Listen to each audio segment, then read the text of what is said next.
Hello, and welcome to Wyverns Weirdos, The Journey Home. I am your Dungeon Master, Darby, and joining me as always are Zoe, playing Sevia, Emily, playing Beatrice, Laura, playing Conrad, Mitch, playing Designation 42, Exley, and Johanna, playing Fall. Let's jump into it.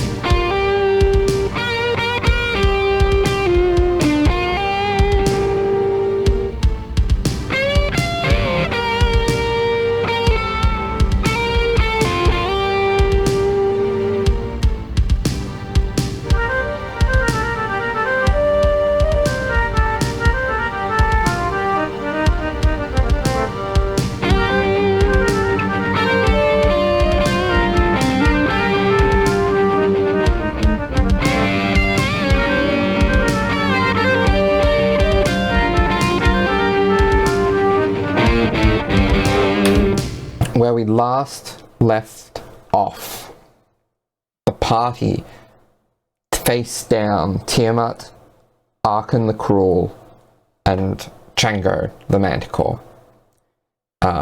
with the assistance of Grog Strongjaw of Vox Machina, and the late arrival of Mordenkainen.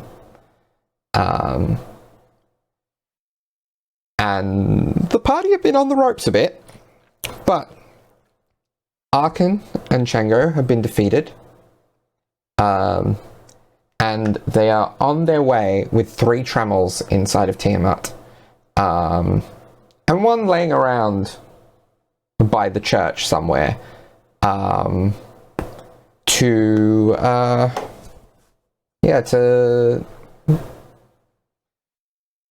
potentially rebanishing her.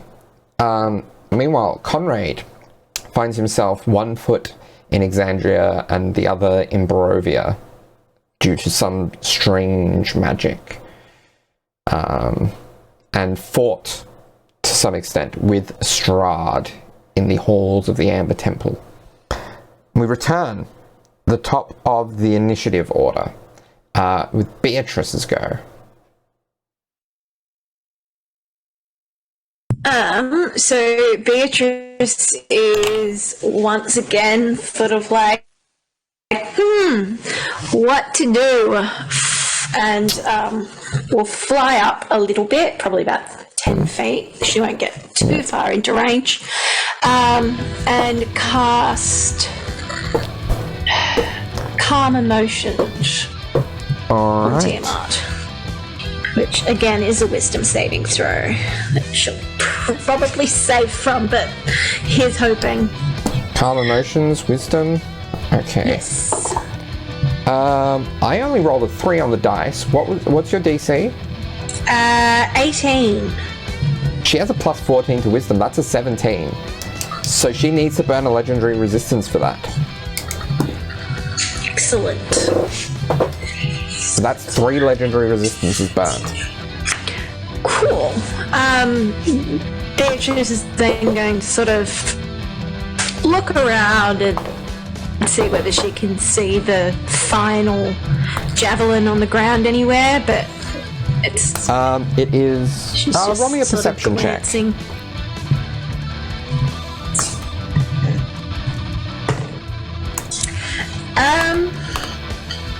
Perception? Yes. 26. 26. Okay, you see the distinct mix of platinum and gold makes it easy enough to spot for you. And you see it lying in the alleyway beside the church.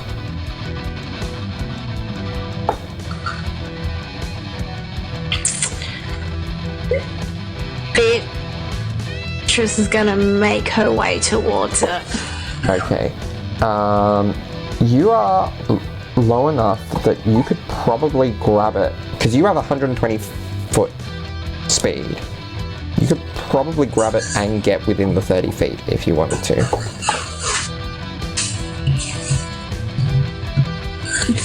Yes, I do. Fly speed. Yeah.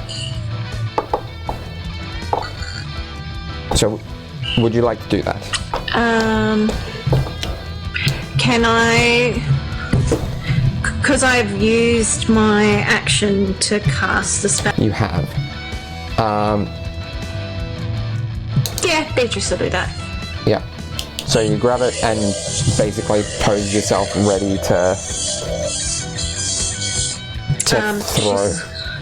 throw it next turn. Also, where'd it go? Bonus action.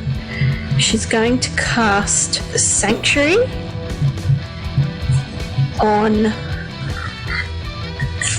Exley. Okay. So she's warding Exley against attack, because if she comes back up to within 30 feet, that means she's next to Exley. So. All right. All right. Okay. That would be the end of your turn. Sevia, your go. Okay. Banishing didn't work. Everything is chaos. You can try it again with another action. Yes, but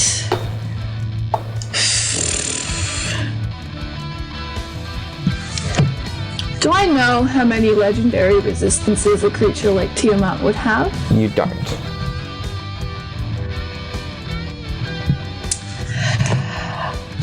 And she's used 3? She has used 3.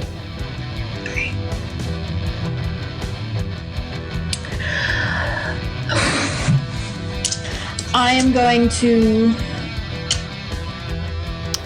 I mean, you could always hold it until Beatrice throws the javelin next turn, and then get to go straight away again.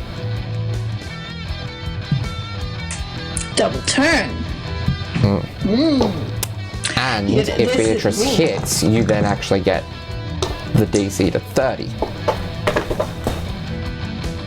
Okay.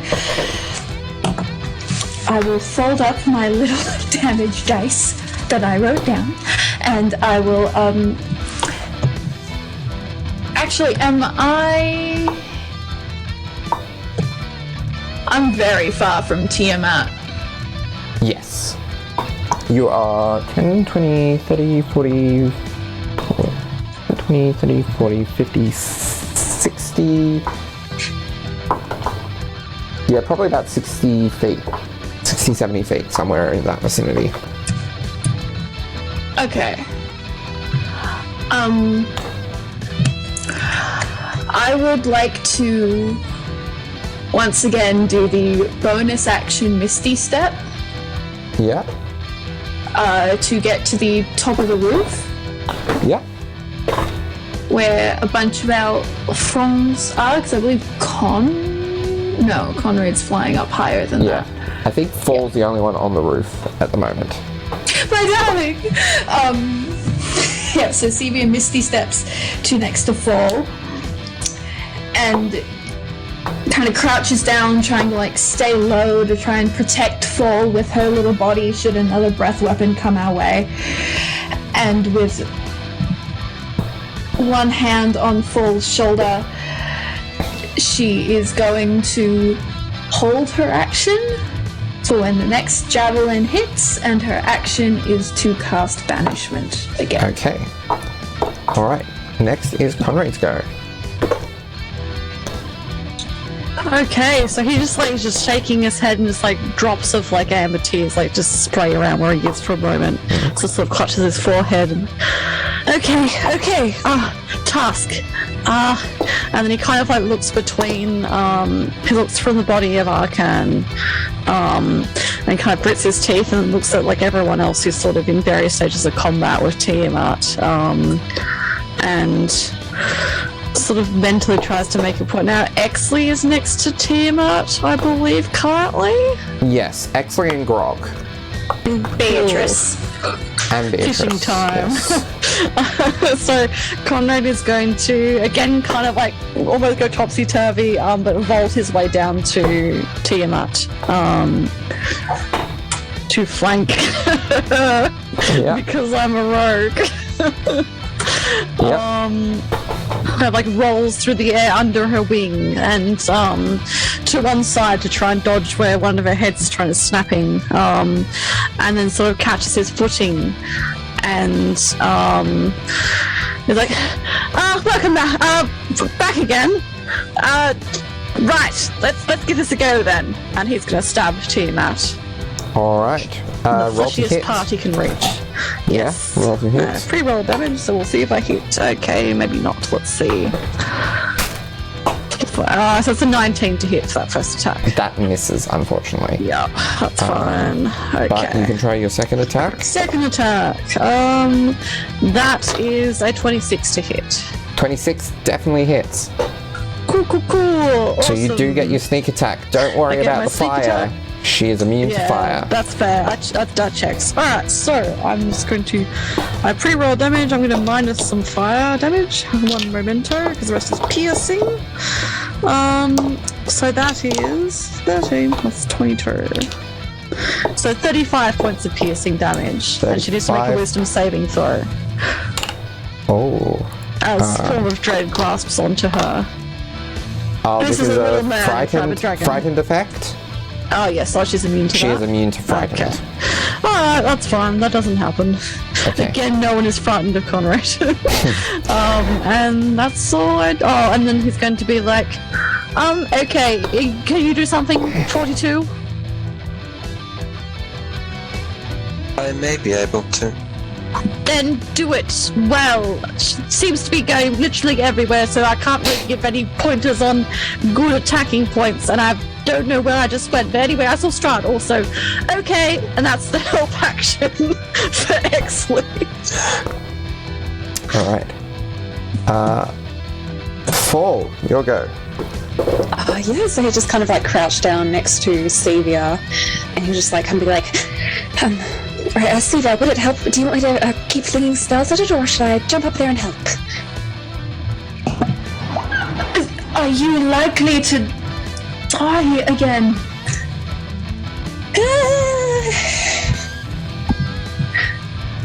I'll get it with some spells. All right. And he'll just kind of like lock sights with Tiamat and just start like muttering away under his breath as he does a second level dissonant whispers. Alright. So that's a wisdom saving throw. That is a total of 25. Yeah, that passes. Yeah. Oh, unsurprising. Okay, well, shoot. Conrad! Brother, you've got this! Take her out! And that's a bardic inspiration. Also, I saw Strahd. What? What did you just call me? Oh, Conrad, I forgot. Roll me a d20 again. Oh, okay. And Dissonant Whispers, that's the cantrip, is it? No, it's a spell. So it should still do half damage. Oh, goodness me, I forgot. 7. So Conrad, as you hear that, we'll say, you find yourself drifting to Barovia again. Go ahead. Oh, 7 points of psychic damage. Alright. So, does Conrad just become, like, transparent again? Yeah. Yeah.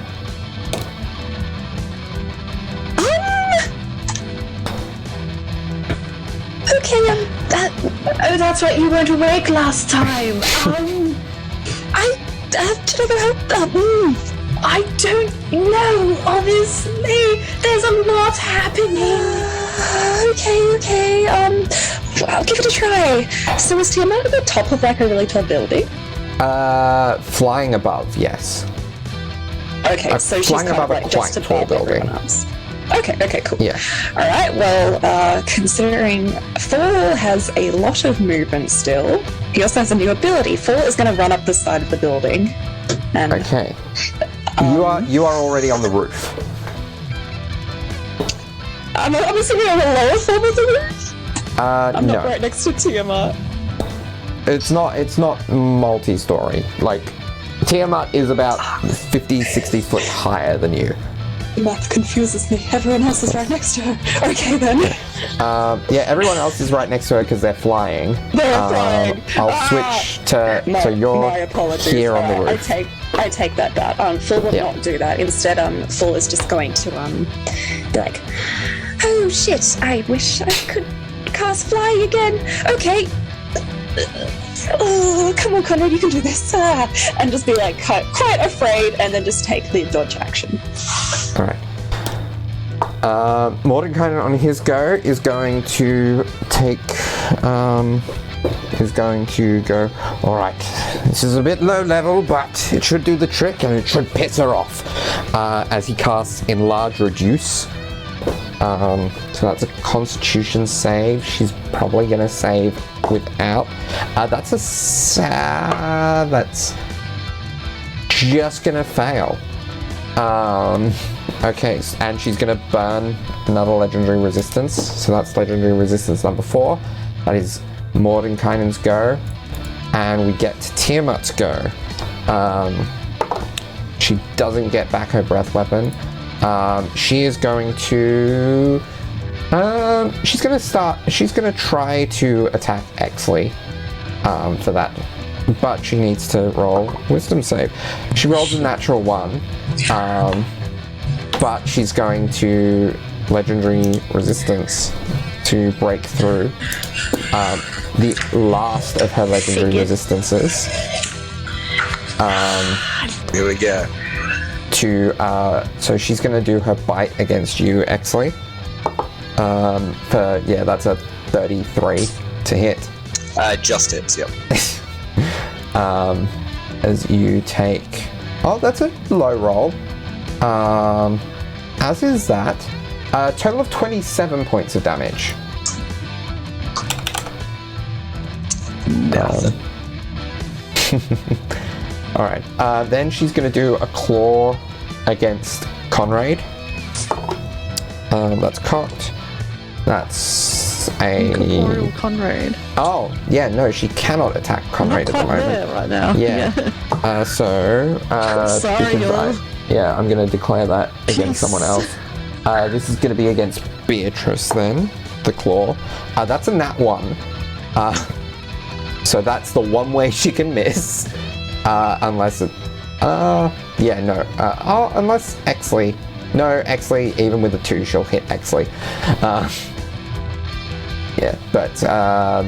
And against Grog, which she has advantage because Grog was reckless. That is 30, which will hit Grog with the tail. And he will need to make... He takes 27 damage. And will need to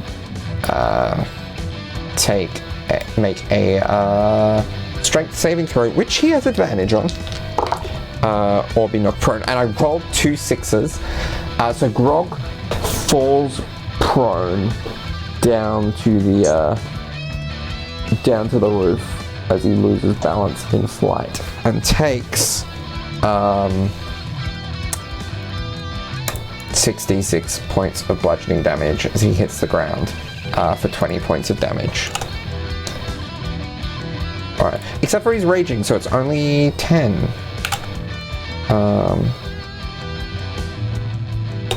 As was the other thing was halved as well, so heal that much. Okay. Alright. Next is Exley. So Conrad has just given Exley a lot of information and then immediately pieced out. Yes.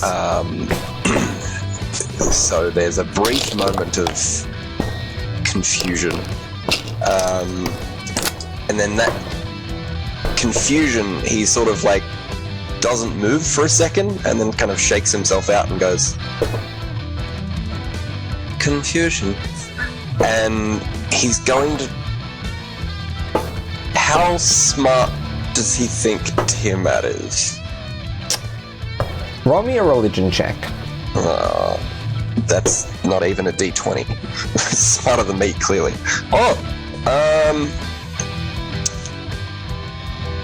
It's a straight roll. 17. 17. No, because you have the assistance you have the help action from Conrad. So you do get advantage. We'll use it. 18. I mean, yeah.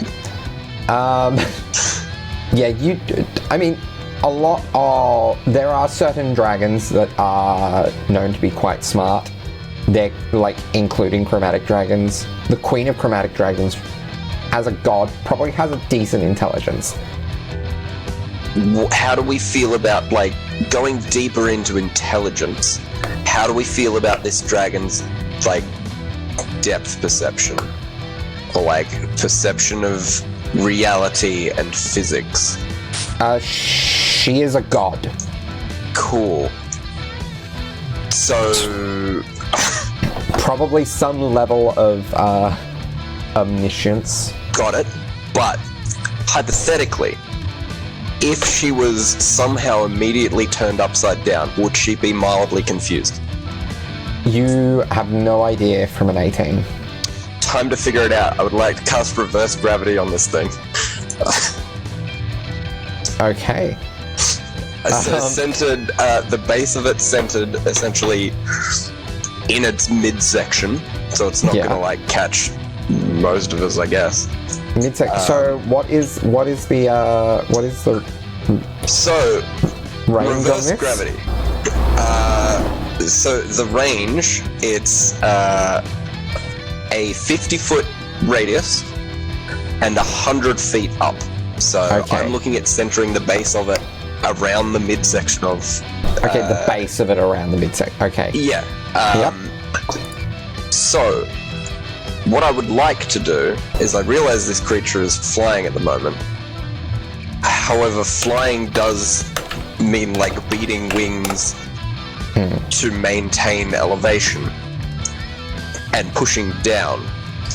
If they were pushing down but up, would gravity shoot them up a lot faster and make them mildly confused? I don't think Exley has the intelligence for the physics involved in that. We're finding out together. Yeah. Like, also, he probably has the imagination to think of that as a possibility, knowing the spell reverse gravity. He doesn't have the intelligence to know how that will play out. No, he's turned upside down before and it was very confusing for him. So just for reference as well, the creature can make a dexterity saving throw to grab onto a fixed object it can reach. As it is currently flying, does that mean there are no fixed objects it can reach? Yeah. Okay. I'm gonna be honest. I'm just gonna leave this up to you, and I'm sorry. Because I have no idea how this will work. I would like this creature to be mildly miffed. Alright. That is a 7th level spell, by the way, that I'm casting just Alright. So she is like barreled upside down. Does that mean Exley flings around with her because he's still grabbed? So you are so not only that, but because you put the like, as that happens, as Tiamat goes belly up, you fly upwards, like the gravity chain falls upwards. Like the gravity on the chain falls upwards. So you are above Tiamat. Perfect. Does it look like Tiamat will be, like, you know, floating upwards at any point? No. No, alright. No. But Tiamat is upside down. She flies. She has control of her height.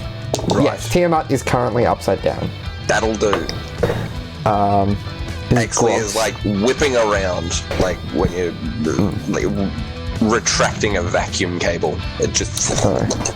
It is Grog's turn. Grog is gonna get back up and fly back up to Tiamat and the chaos of the upside down Tiamat. Just gonna double check that Tiamat's not like, no, she's not. Okay, that's good. Okay, he's gonna You know, from this perspective, I'm going to rule this as prone, even though it's not technically prone. So Grog is going to get advantage on these rolls. So that one hits. That one's a crit. That one hits. So, again,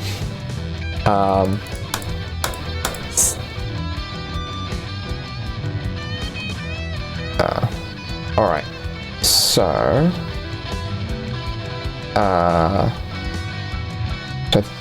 38.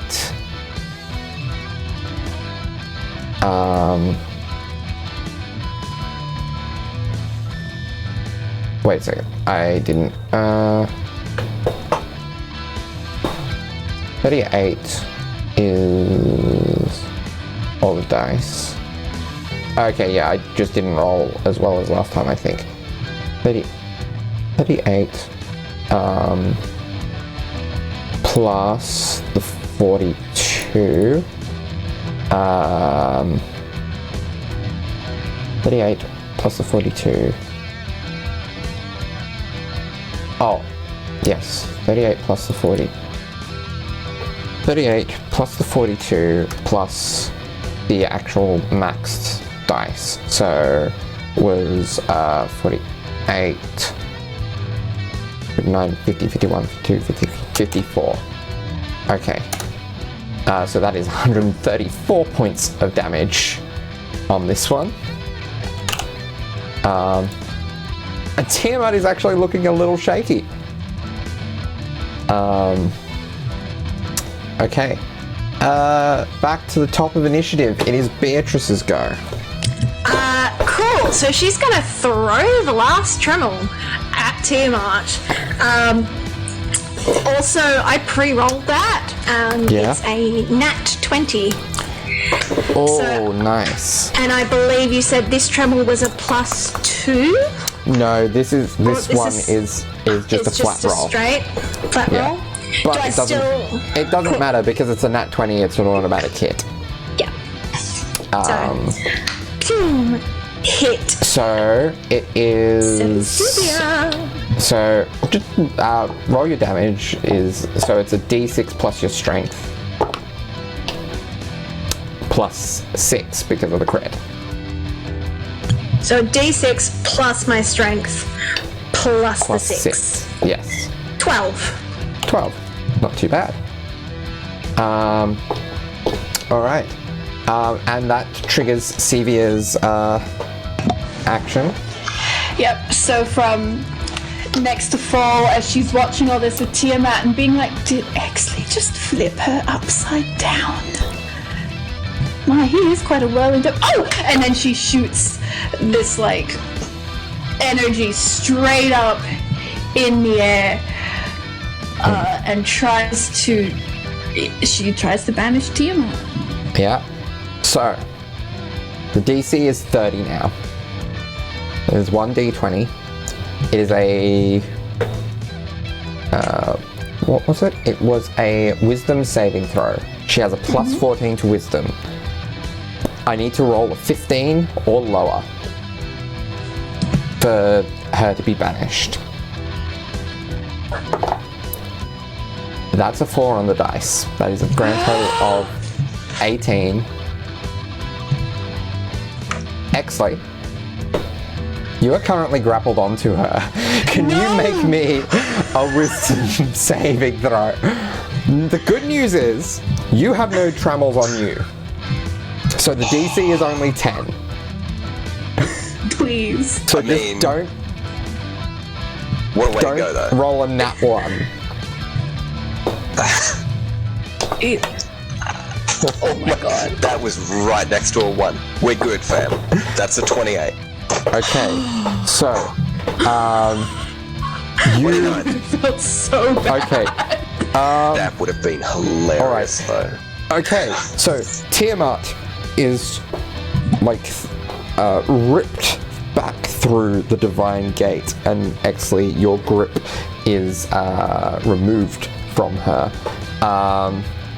And with that, so you're about, so space at her, Cheers. Okay. You go falling upwards because you're in the middle of your anti-gravity field and have just lost your anchor. And you take 14 points of bludgeoning damage. Wouldn't he fall up and then fall out of because you don't. the gravity field and so then if fall there's back no- into the gravity field and then fall out of the gravity a lot of thought into this because my brain is stupid. So, looking at it, the way it would work, if there's nothing to impact at the top, you vibrate slightly at the top. That makes sense, yeah. That is almost word for word what it is. You just kind of like shimmer. So he's like Yeah, a you'd just be- marble in a jar. You'd just be like, you'd fall out of it, and then, like gravity a goes little back, air and you fall back into it, and then you fall out of it and into it, and out of it and into it, Like a until you ping decide pong to drop. ball on top of a hairdryer. Yeah. Until you decide to drop the spell. Honestly, well, he still has flycast on him, But so you he's still just have gonna fly. sort of like bob for a little bit and be like, this is odd. And just kind of float up about a foot and then just kind of like Alright. float down behind it. Alright. However, it is not your go. We still have the matter of Conrad's predicament to work through. Sevia, it is your go. Well, actually, no, Beatrice technically still has some of her go left. Beatrice is, as soon as all that happens, and she stares at Exley for a second like, what the fuck? She flies over to the incorporeal form of Conrad and reaches out and tries to touch him. You do not make contact. Conrad? Beatrice's voice is but an echo to you, Conrad. And that's all she does for now. Okay. Sevia, your go. We did it! Oh, God's above, we did it! And she just like grabs Fall and kisses them full on the mouth. It's not even really a kiss so much as just a smash. Probably nicks her lip on one of his pointy teeth, and then is just like, we did it! We did it! We can go home. Go home. After we get your brother back. Oh gods, what the fuck is going on? And she will look up at Conrad and try to work out what's happening. I guess just intelligence, religion, I don't know, a check of some description. Roll me, you don't know what this is to even reference, so just roll me an intelligence check. Okay, 19. 19. The best you can guess, based on the slight amber coloration of Conrad's incorporeal form, is that this has something to do with the Amber Temple and Barovia. It's Strahd. You. I don't know. And she just kind of looks helplessly upwards. She doesn't know what to do. Alright. Conrad. You're back with Strahd. So you thought that you could take me on. You thought you could take over what I had started. You have no idea what it takes to rule over Barovia. But you will never find out. Because that is not your fate. It is my place. And he goes to attack you again with a bite attack. But that's an 18 on the dice, so that's a 27 to hit. That hits. Yep. So that will be a 7, so 11 points of slashing. And then 4, 5, 6, 7, 8, 14 points of necrotic. And again, he seems to become more corporeal as he drains the life from you. Okay. Alright. So Conrad this time does try to wriggle out of his grasp. Yeah. And I'll try this. And he tries to like break out of his grasp, and he kind of like his hands sort of like scrabble up where his arms are trying to grapple him, and then up it towards his face, and then he just kind of like digs his like nails into like the side of Strahd's face, and he's like, I'm not the hero of this story, neither are you, but I'm the one who's going to win. And I'm going to cast Vampiric Touch on Strahd. I don't know if that's going to work. I rolled to hit. Okay. Cool. So that is a 26 to hit. Yeah, that certainly hits. Cool. So that's, again, it's Strahd, so he'd probably be resistant to this, but that's fine. It's a cool thing. So that's 4d6 necrotic damage. Yeah. Which is... Let's have a look. Cool. For... So, 15 points of necrotic damage. So I presume half to 7. I think he wasn't immune. Yeah. He was resistant or something. Yeah. Yes. And I siphon those hit points out of him. Okay. He doesn't seem to go more incorporeal though. Yeah. That's fine. But at the end of your go, roll me a d20. Okay.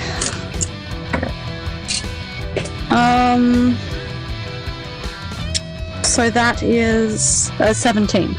17. So you return to Exandria.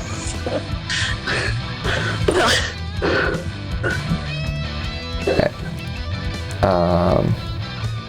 Alright. And it is Fall's go.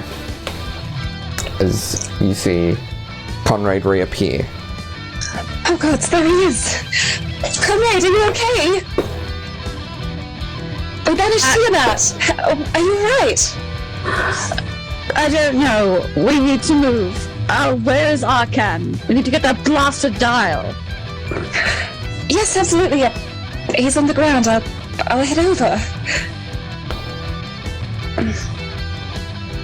And Karen's sort of just like grasping the temples, like as like more amber light drips down from his face. Phil just like stays, just looking for a while, just looking really concerned and kind of helpless. Sensor Savior says, look after him. I'll be right back. I'll do what I can. And Phil will just jump off the side of the building and go over to Arkan's body. Arkan's on the roof, sorry. Oh, I keep forgetting where everyone is. Everyone's on the roof. Alright. Yeah. Never mind. So Phil will just walk over to Arkan and start like looking through his pockets, see if there's anything. Okay. Roll me an investigation check. Yeah.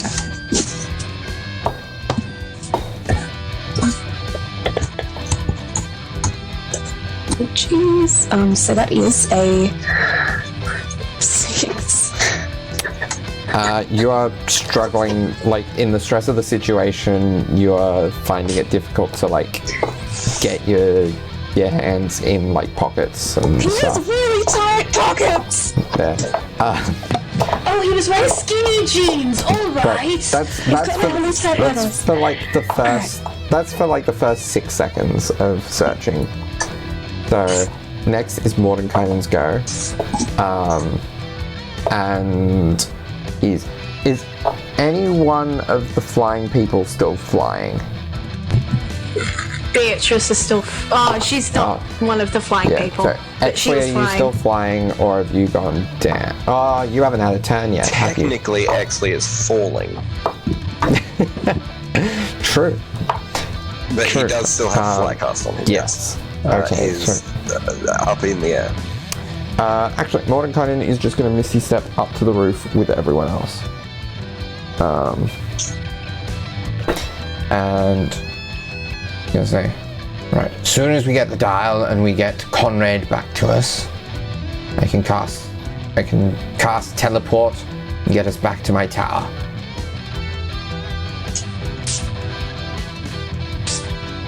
Right. Next is Exley. Okay. So Exley is going to float down to wherever Conrad is, and Conrad is currently of this plane at the moment. Is that correct? Yes. Excellent. Exley's going to float down. Right. What are you doing? I don't know. It keeps pulling me back there. To the temple. Strahd is there. He seems to be getting stronger every time he attacks. And you are fighting him. Yes. Is this the fight you can win? I think so, but I don't know what his plans are, or what those that own my mind do plan.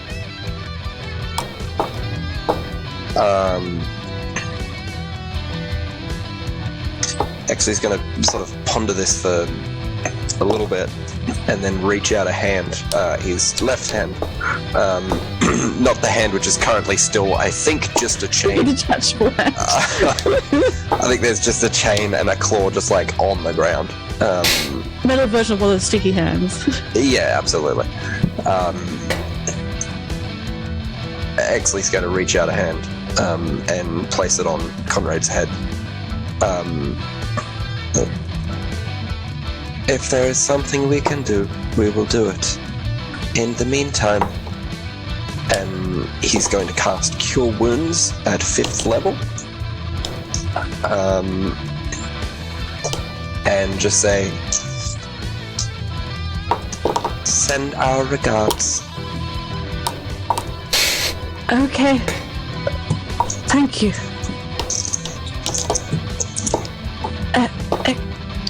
42? Conrad. See you soon. Please do.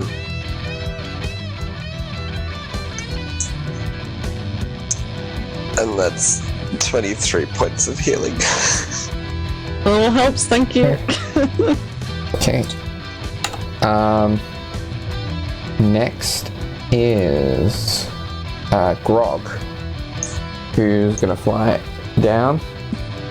He's gonna say, "All right. I don't know what's going on with your friend, but fucking weird." Yes!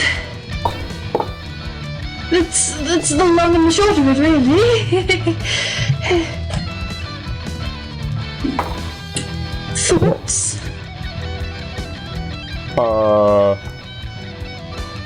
No. Right.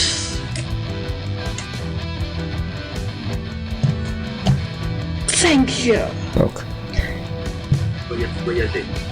I might go deal with some of Tiamat's followers around here. Just deal with the city. You guys can deal with this because I'm not going to be much help with this. I don't do magic. Been an honor to fight beside you. Thank you for giving us your axe. It was immeasurably useful.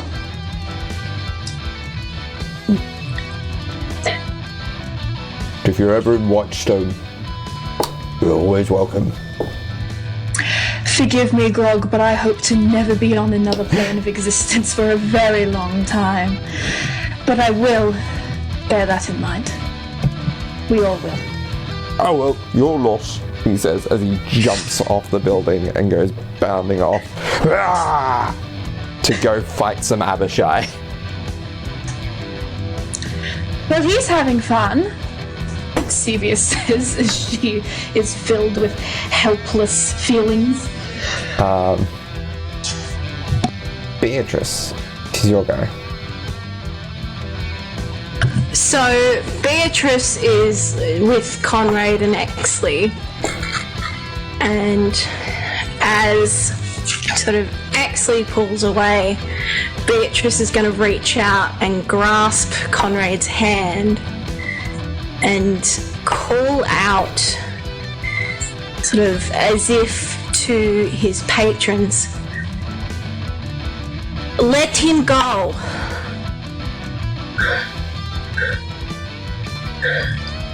Take someone else." Roll a persuasion check.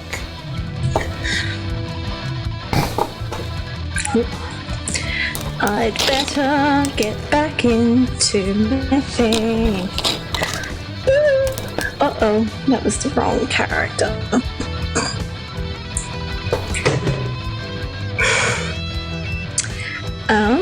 Persuasion?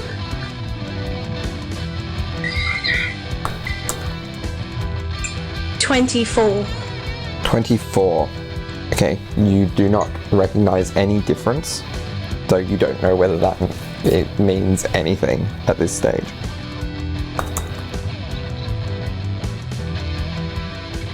And she's just gonna keep a hold of Conrad's hand. What are you? No! What are you doing? This is my fight. You are too young. You have a life to live. I have lived mine. You do not. You have more life in you. I'm tired. I cannot fight anymore. You do not need to be. You have people. We are nearly home. There is no home for me. There is nothing for me to go back to. Nothing. No. You can make new family. It is irrelevant. I will stop Strahd. This will be fine. This is a minor temporary aberration. Beatrice just sort of smiles sadly and undoes her belt and drops her bags onto the roof. Alright. Sevia, is your go. What? Can I hear what they're saying? They're pretty high up, so probably not. You don't have the greatest passive perception, if memory serves. Can I try to hear what they're saying? I mean, you can roll me a perception check, but they're not exactly loud. No, I don't imagine they are. That's a 21. 21. I imagine that's still not high enough. Probably not make at out, that height. I can probably make out who's talking. Yeah. Okay, so Sevia's like watching, and she's just gonna call out like, "Are you back? Conrad, have you stopped it?" And then Beatrice drops the belt and Sevia's gonna like try and catch it. Be like, what? What are you doing up there? What's going on? We won, didn't we? Alright. That's my turn. Yeah. Then it is Conrad's go. Alright, is there anything in particular you do on your turn?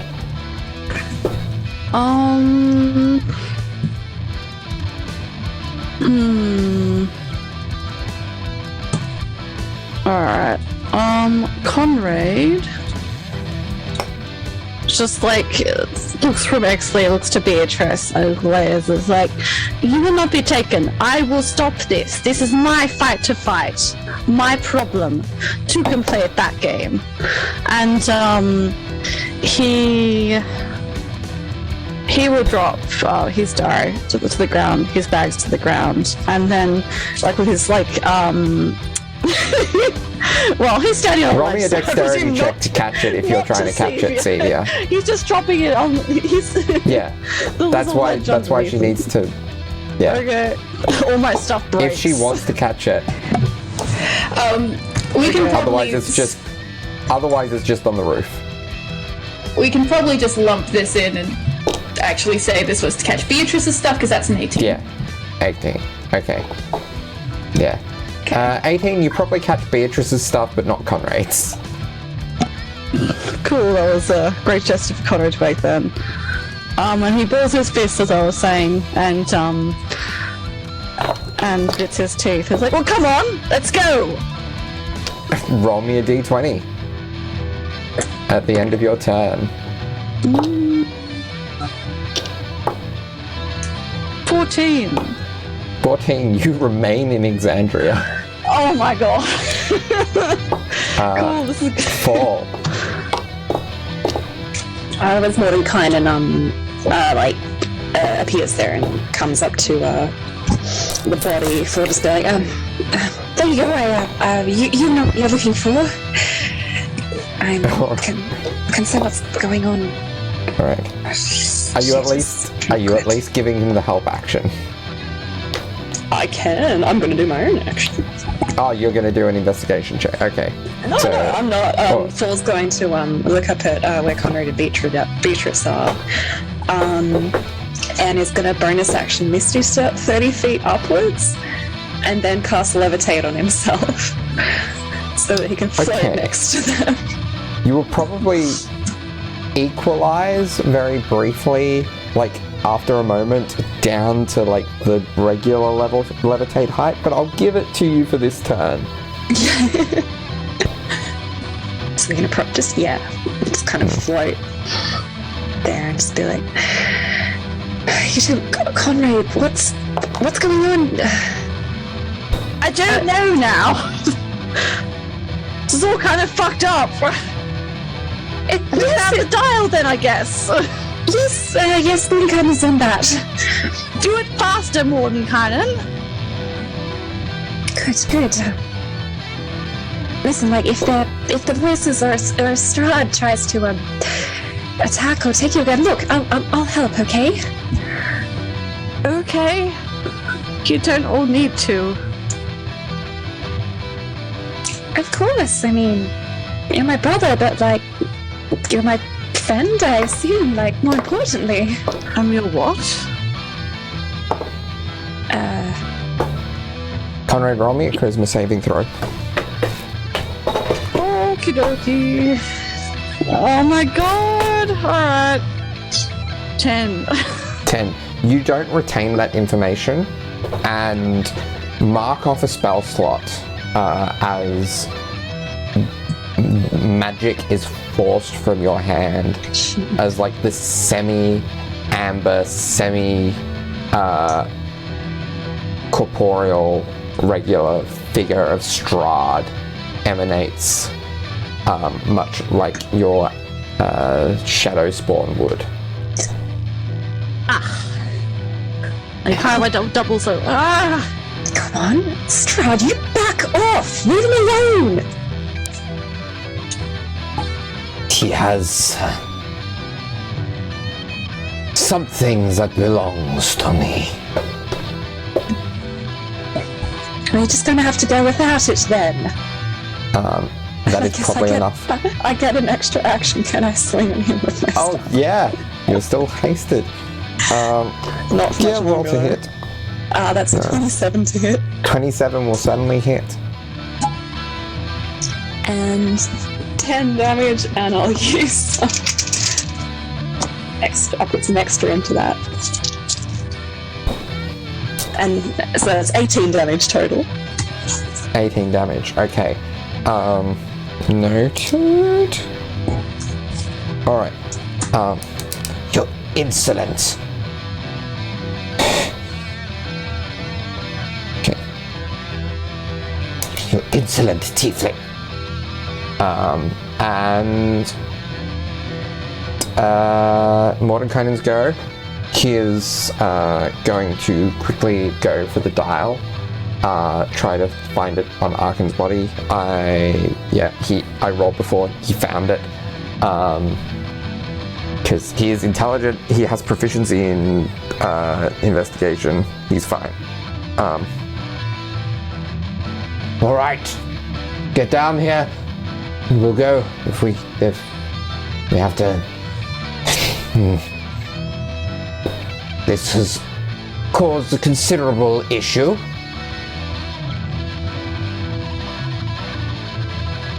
All right. Next is Exley.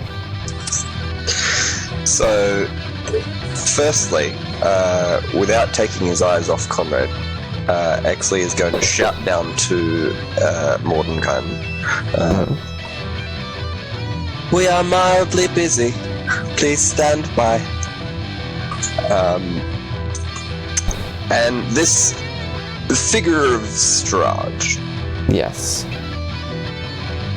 It is corporeal? Semi-corporeal, semi-incorporeal. It definitely appeared to take damage from a punch, though, yes? Some damage. Also, you're aware that Fall's punches push through resistance. Right, yes. There's a certain magical, or at least pseudo-magical quality to Fall's punches. Right. Does Exley get any sort of impression that this is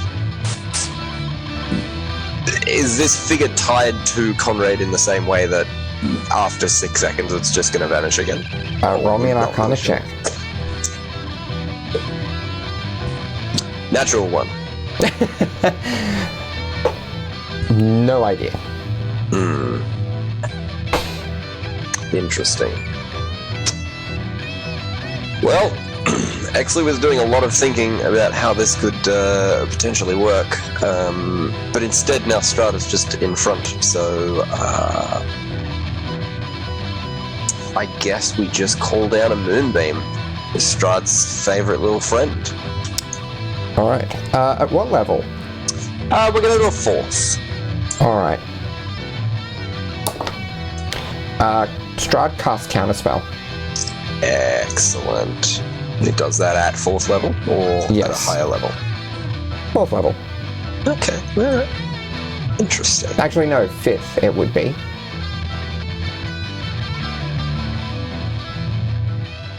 Perfect. Because at this stage it's more akin to Warlock casting, which would be 5th level. Alright, in that case, for the rest of my turn, I'm just gonna sort of reel in my arm. Okay. Beatrice.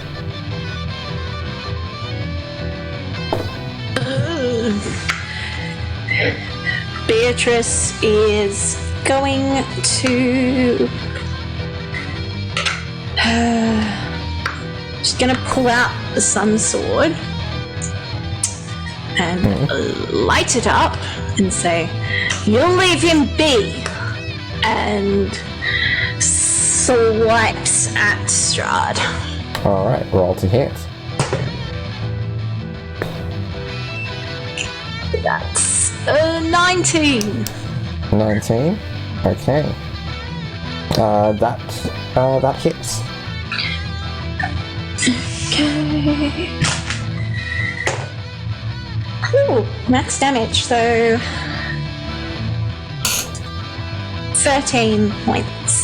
So that is 26 total. There's a vulnerability to the radiant damage. Brilliant. You do get a second attack. And she does swipe it in again.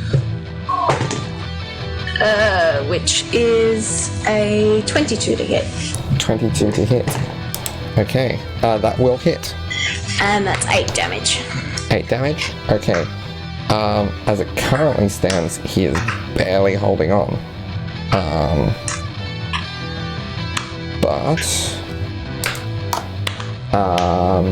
Alright. Next is Sevia's go. Okay.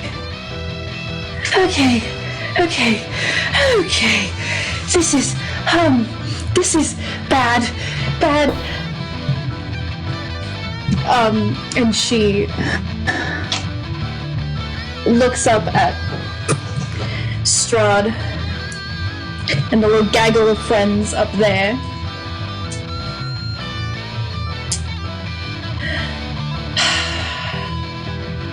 So he looks like he's barely hanging on, right? Yes. I would like to do a first level guiding bolt. Okay. So that's a roll to hit. That's a 10. No, an 11. Ooh, You've got bardic inspiration. I do. 13. 13 to hit. Yes. That misses. Okay, so she shoots this beam of energy up, this radiant beam, but Strahd deflects it, or even just scoots out of the way.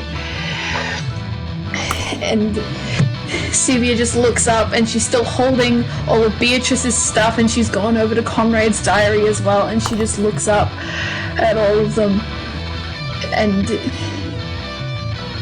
she...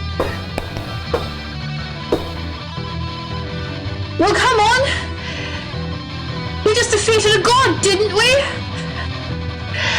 And you, Strahd, are nothing but a two-bit vampire who leeches on to people as if that's power. You don't know real power anymore. We took it from you. And we're about to take it again. Alright. Okay. It's Strahd's go. I am no two-bit vampire. I am the ancient. I am the land. I am the devil Strahd von Zarovich as he goes charging towards you, Sevia. Everyone who is flying for that is Exley, Beatrice, and Fall probably still too, gets an attack of opportunity on him as he dies down. Does Conrad? Conrad would as well, yes. That's a 28 to hit. Alright. That definitely hits. 17 I might will. burn a couple of oh, does it hit? 17 hits. Oh, okay. Yes. In that case, his speed becomes 0 for the rest of his turn. I've got Sentinel. Alright. You stay away from her.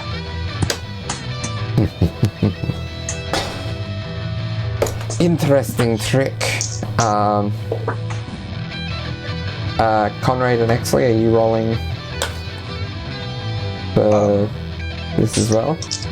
Yeah, Conrad is using his Warcaster feat to use a spell instead of just a melee attack. Conrad is, or Exley is? Exley is. Did I say Conrad? Yes. Yes, Conrad, what you're doing, let me tell you right now. My apologies. Yes, Exley is doing that. And he's just going to still do essentially a melee attack. He's going to use Primal Savagery and make his or the grapple hand that has just been retracted sort of extends into claws, and he tries to like slash out. Okay. So what kind of damage is that? It's acid. Okay. Yeah, that's fine. Conrad, are you opportunity attacking? It's a 22 to hit for Conrad. 22 to hit, that hits. Cool, so it's a D8 So we'll take one of that. So 13 points of piercing damage, Yep. and then 12 points of fire damage. Alright. Oh, also for he did 10 points of bludgeoning and 8 Okay. points of force damage to kind of step in front of Alright. Strahd. So, Beatrice did 10 as well. alright. So all Exley that, did 21. all that damage together gets him down to 0. At which point, there is an explosion of amber light as each of you are blasted 10 foot back from him. And Strahd goes, I have learnt much since we last fought. And you see him in full corporeal form, eyes glowing amber, and this aura of amber smoke wisping around him. And he turns to amber smoke for a moment as he casts, with his bonus action, Misty Step, and appears by Sevia and reaches for her throat with an unarmed strike. That is a natural 19 to hit. What do you think, And- Darby? He is going to grapple instead of doing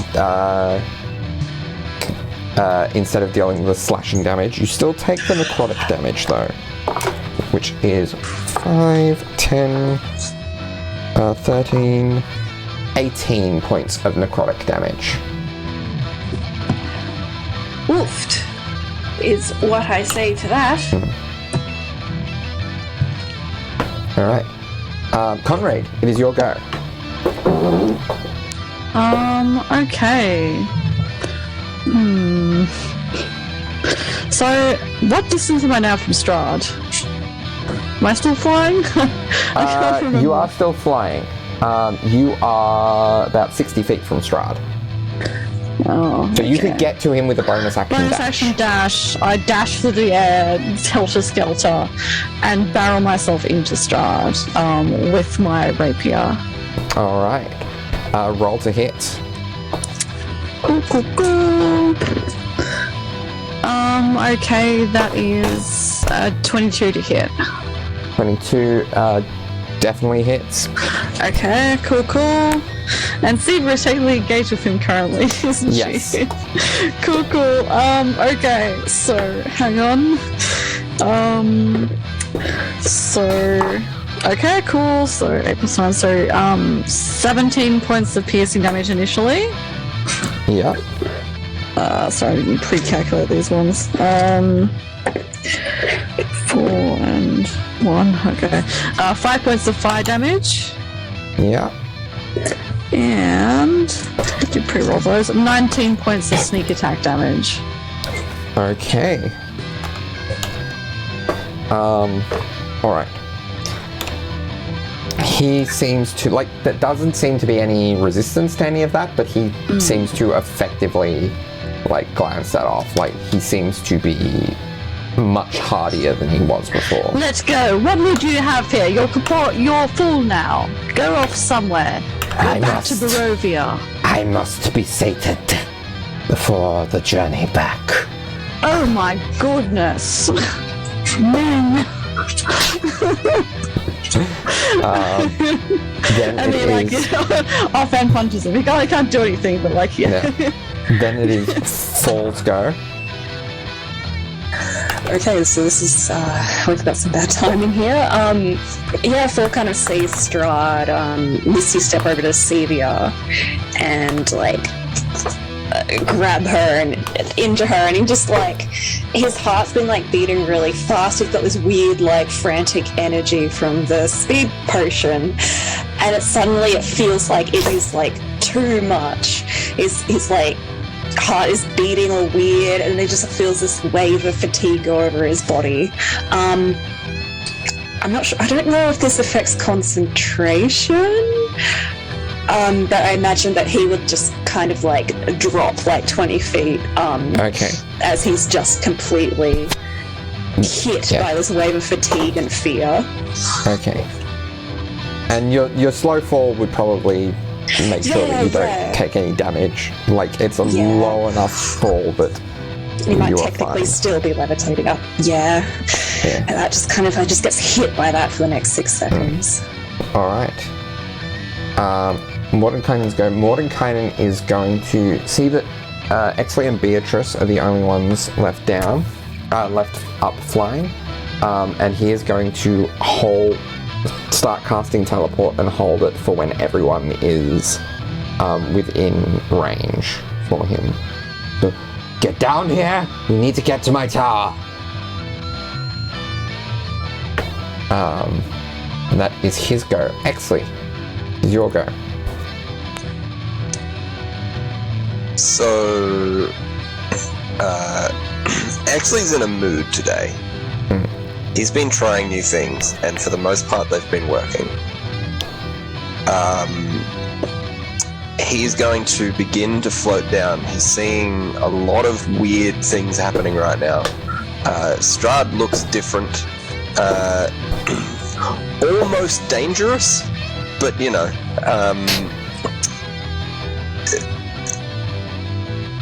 Exley is well aware that 𝗖𝗧 is essentially like a twig. So while he doesn't sort of have any ability to heal as such, he does have the ability to sort of mitigate any excess damage.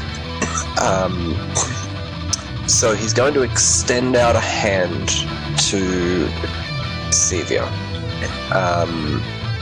from, you know, the 60 feet where he is. You're not going down? He'll slowly start to float down. Okay. Actually, is the mind that we should probably deal with this because it seems to be a recurring issue. But he's going to extend out a hand to 𝗖𝗧 and sort of look through 𝗖𝗧 again, as he's done with Comrade in the past, and say, "Trust me. Do not resist," and he's going to cast a spell at 𝗖𝗧. The first question is, does 𝗖𝗧 resist? No. She's too panicked in this moment. It's like, I still trust him. Perfect. 𝗖𝗧 turns into a blue whale.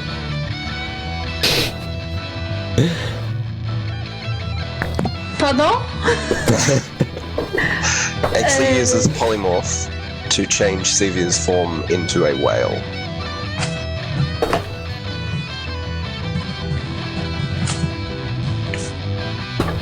And that will end Exley's turn. Okay. Next is Beatrice. So, Beatrice is going to yell, if you're going to take anyone, it's going to be me. And sheathes her sword and barrels down and, like, basically tackles Strahd and tries to get him in a grapple. Okay. I'm gonna roll. He will have disadvantage on this because he is grappling someone else. Or except for he isn't, because he cannot keep a hold of the blue whale's throat. Yes, Beatrice. That's a nat 20. Okay. So, as you fly down and barrel into Strahd,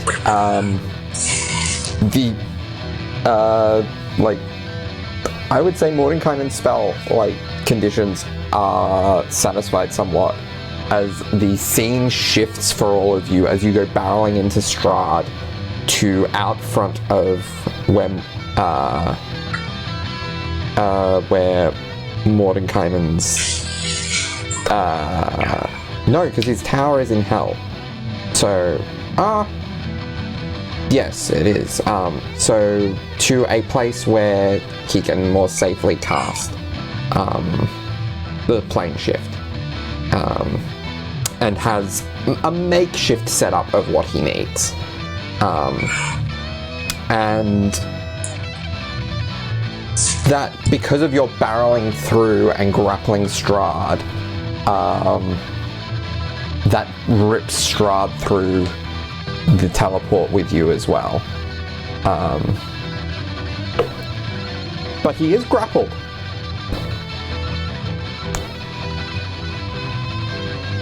See, she was aiming to tackle him away from all of that.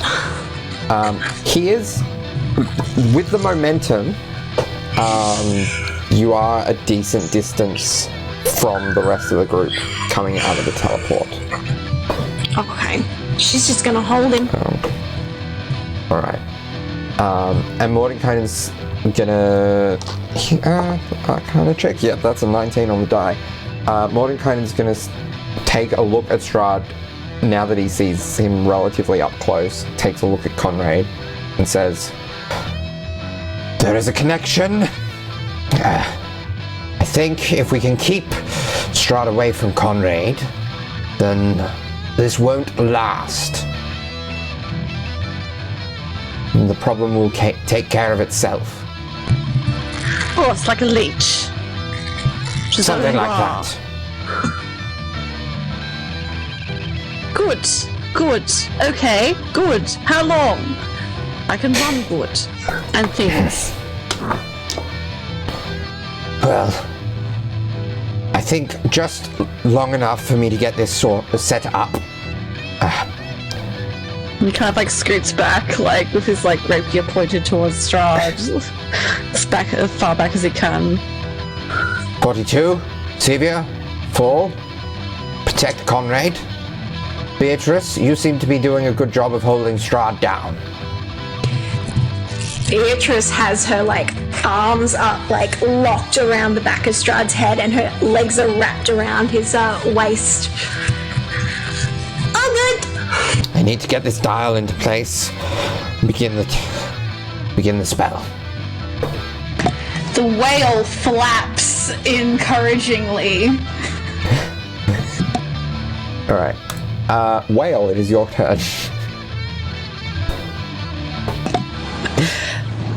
I am a whale. I flap. Yeah, I don't know, like, yeah, there's not much, I think you have a movement of 0 What happened to on land. Sepia? I make a bait. What is this large fish? For reference, you do have a movement speed on land of 0. If anything gets within range, you do have a chomp and a swallow. He continues to flap. Why did you do that to my girlfriend? Why is she a whale? So she will no longer die. You are welcome. Thanks.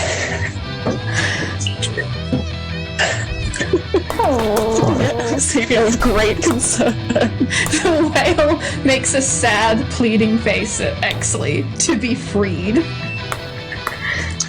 Does Exley speak whale, or...? No. That's a shame. Unless you turn into a whale.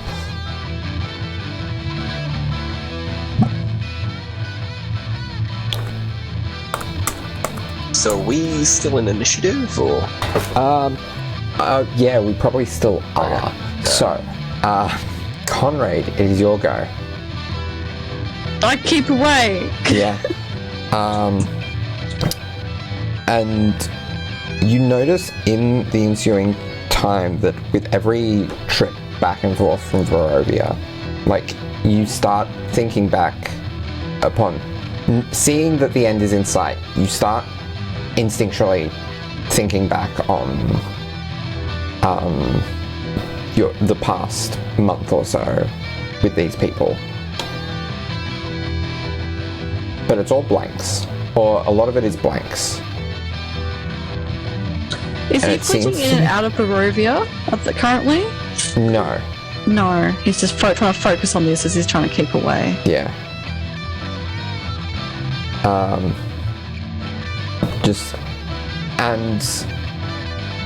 you seem to mentally try to reach out for memories, and as you do, one by one they seem to fade.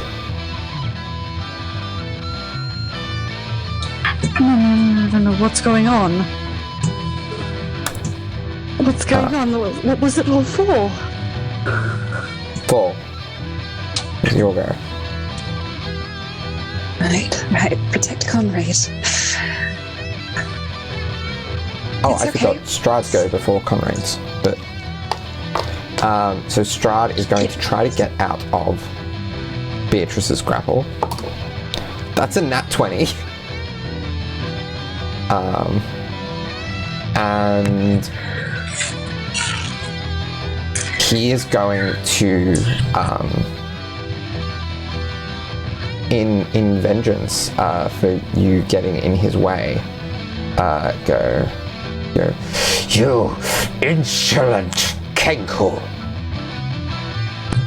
I will make sure that you'll never see the light of another dawn. And he is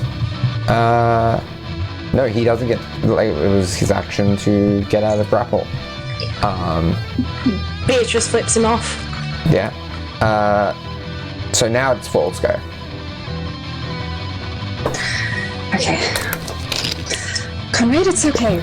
We'll get you out of this, alright? You hang in there. And he pops his hand on Conrad's shoulder reassuringly, and Conrad feels like a rush of bravery rush through him as forecasts heroism. So he's immune to being frightened, and he gets 4 HP. Oh, thank you. Okay. Conrad just looks like he's not seeing you anymore. Alright. His pose seems to bolster. He seems 10 miles away. Alright. Mordenkainen's go. He is going to yell out, "Oh, this is not good. The spell is almost complete. Beatrice, Beatrice, get within the circle if you can. Get within range. As soon as you can, I'll activate the spell." Just get everyone to safety. Don't worry about me. Alright. Exley? So Exley's gonna cock his head a little bit at that. And then he's just gonna look at Beatrice. I'm assuming Beatrice is mildly preoccupied at the moment. A little. But he's just going to sort of look and take stock of everything that's happening. And then he's going to step into the circle with everyone else. Okay. Alright. Back to the top. Beatrice, your go. Beatrice is gonna go into grapple Strahd again. Alright. Not as good that time. That's only, and it's athletics, isn't it? Yes. It's a dirty 20. He's... What is this? He's... 21. Slimy, like Conrad. So that's your action, unfortunately. Sevia, you'll go, unless Beatrice is doing bonus action stuff. No, she just shouts for everyone to leave. Go. I would like to attempt to break the polymorph. Yeah, alright. That's a charisma save, is it? It's your spell, Exley. Wisdom, it is. Wisdom. Sorry, I was just trying to find it.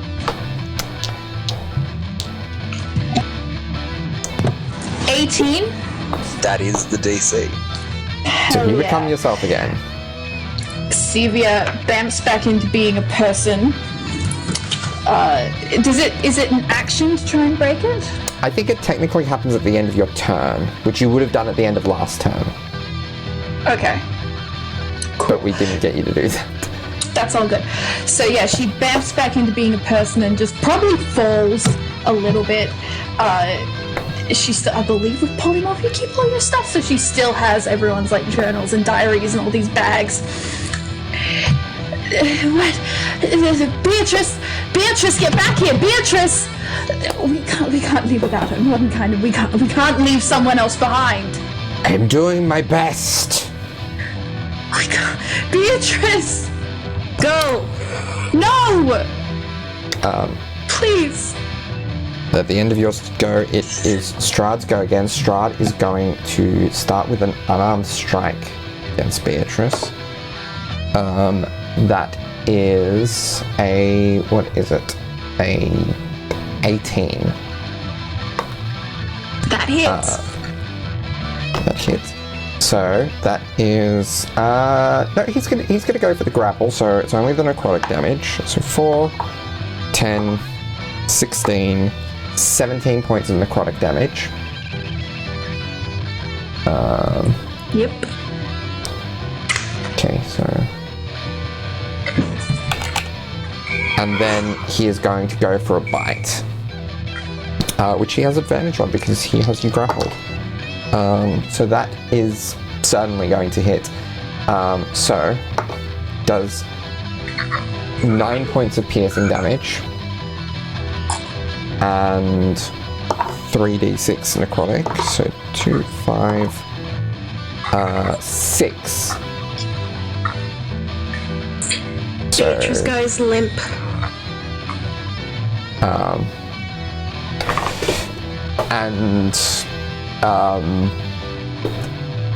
He finishes by crushing Beatrice's neck and turns toward the group and starts walking towards you, and in a panic Mordenkainen slams down on the dial.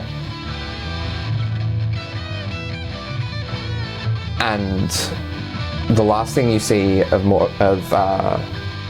Strahd is that he discorporates as the connection to Conrad is severed. And Sevia, Paul, Conrad, and Exley, you all find yourself in various places. For Sevia, Paul, and Conrad, you find yourself more or less where you began, before being dragged into the mist. But Conrad, you have no memory of your time in the mists, of your time past then, of the allies who you made there. Exley, you are in some strange place that you do not recognize, though any of us would recognize as Fierlor.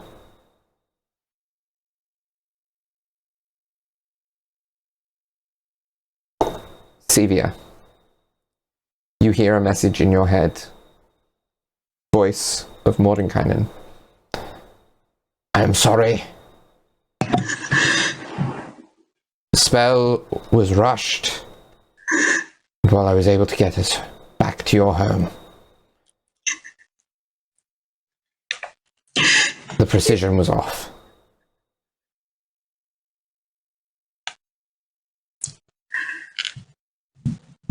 Are they all gone?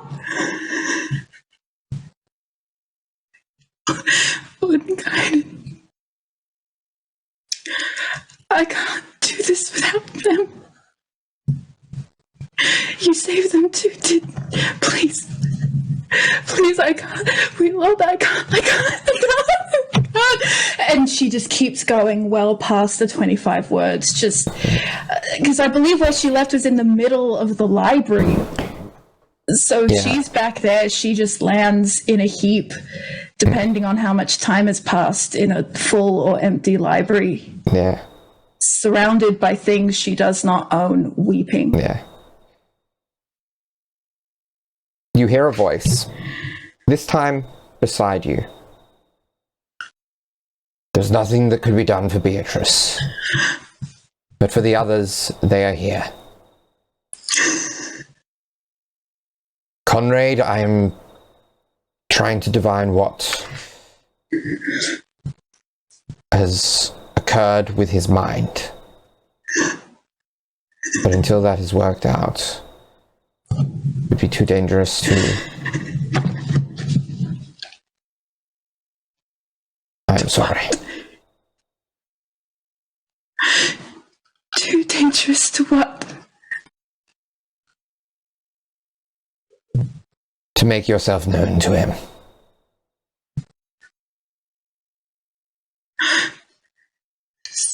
Like, what? He's my friend.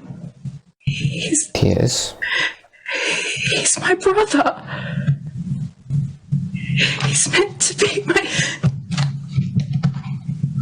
Not like I got... Am I just meant to keep losing people?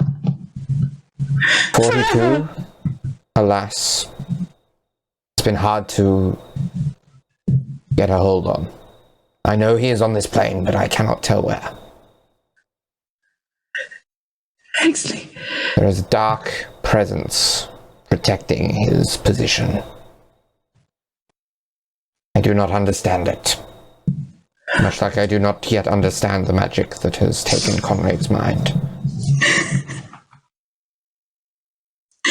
So we didn't save him. None of it worked. It was for nothing. Sometimes things require more planning, more research than there is time to give to them. I am sorry, Celia.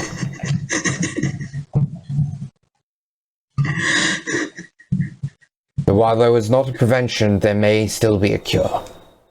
Somewhere down the line. An infinite number of planes, there must be something somewhere.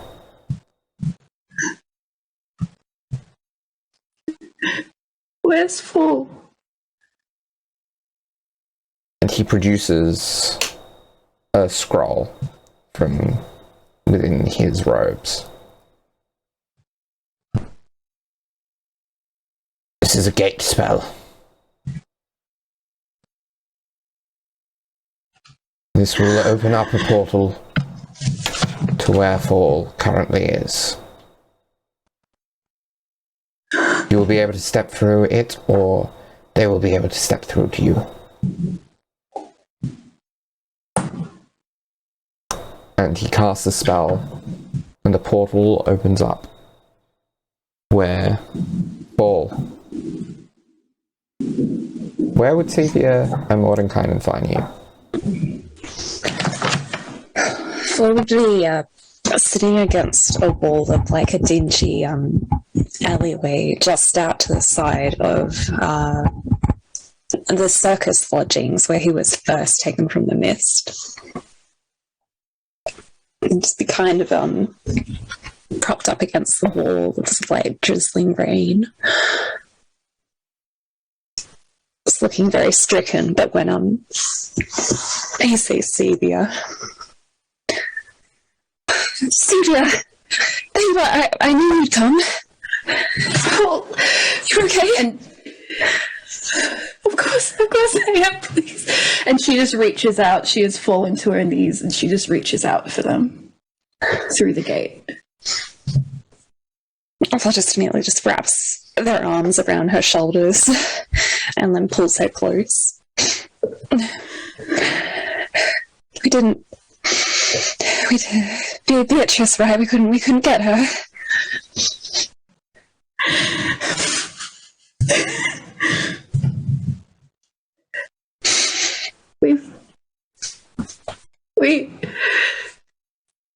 We lost.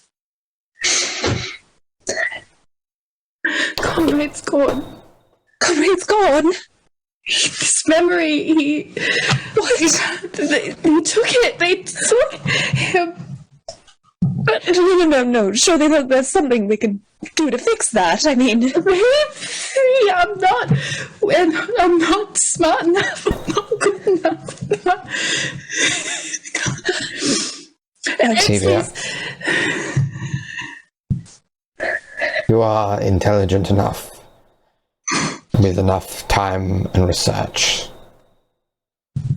It might take years, decades even. But that time has nothing to do with your mental capabilities. They're alone now. All of them.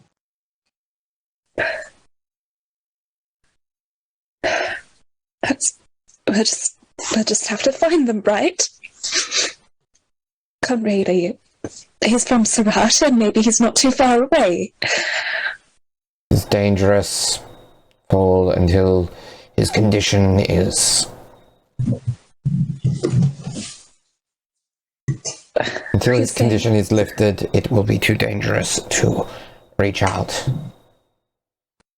So we can't even see him, we can't find him. No, I'm afraid not.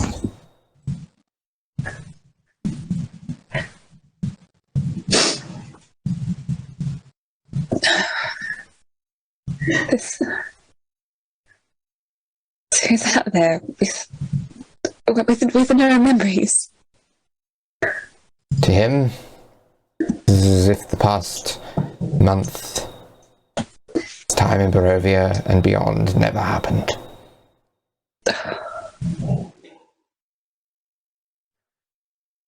Fuck, that is horrible. Great, I just found a brother, and now, gods, he would hate that. He would hate to lose all that. He hates everything that's been happening to him, losing that control. And we've lost Beatrice and Exley, apparently.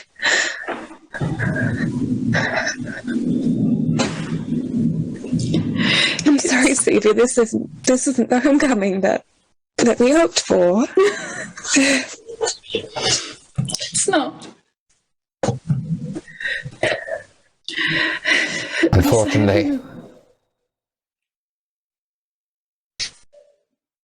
Unfortunately, Fall, endings aren't always as happy as they are in stories. Sylvia is right. You have each other. But now, you need to rest. You need to heal. And when you are ready, and he produces a small mirror with a gemstone inlaid at the top.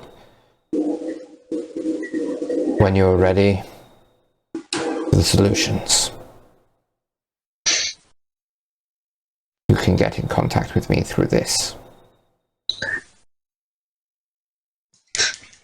Absolutely. Pippa just grabs hold of the mirror. And just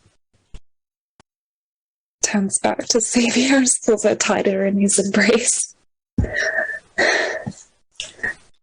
You did your best, Mordenkainen. Thank you. I will get better. I know you will. We will save them. At the very least, I knowing we tried.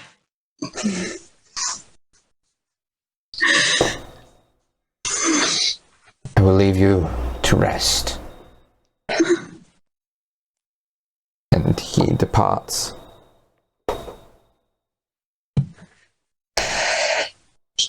You know what? Fuck that. I am going to rest, but we are looking for them. Is it safe to find Conrad? Exley, yes, I'm going to at least try to figure out if we can get someone else to find their whereabouts, make sure if they're alive. I'm not giving up on them so easily. I'll believe his magical experience, but we need to make sure they're alive. Alive. Alive. They have to be alive. They do. All right. I love you. I love you too. And so, And she just clings onto Fall and weeps. on that note, Cry together, holding on to each other in the rain. where do we see each of the surviving characters' futures?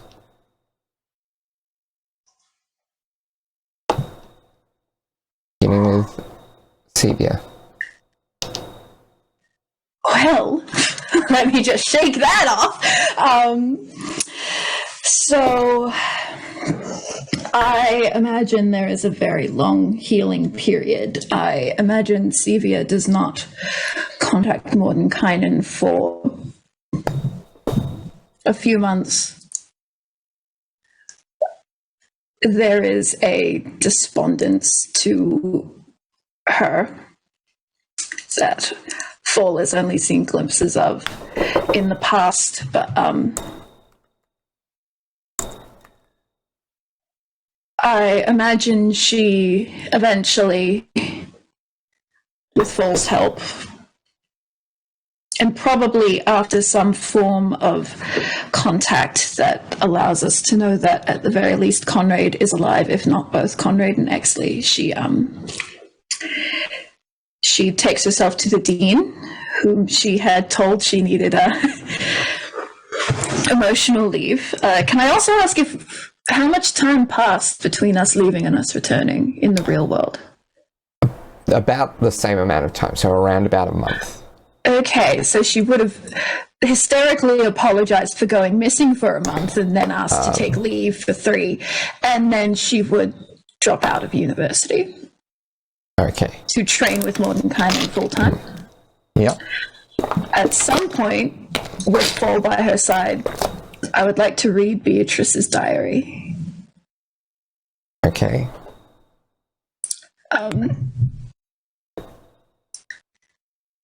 If there are any cliff notes from that, Emily Gordon, you bastard. Sorry. Not sorry. Yeah, so basically you find a lot of just random scribblings and a lot of dot points. Some of them are little snippets of conversation she's had with each of the party. Many things that she's sort of said, especially towards the end, in that she feels like they've become her children.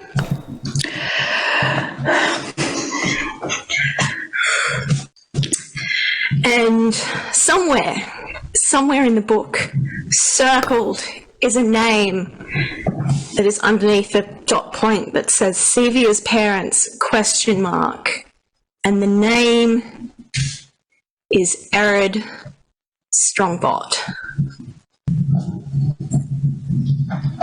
And just a bunch of question marks around the name.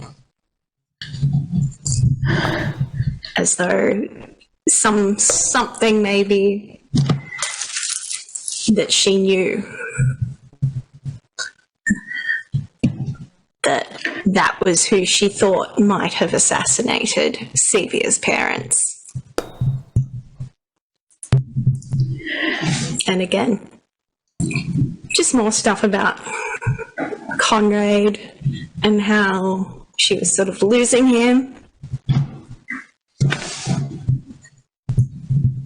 and how much she loved everyone.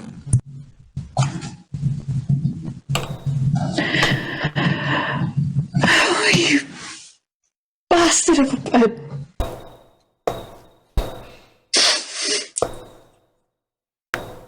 What? Sevia would,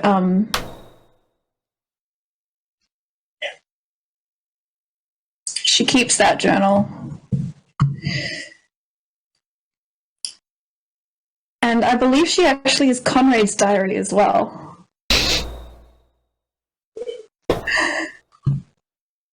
But she holds off on reading that for a very long time. for the most part, she at one point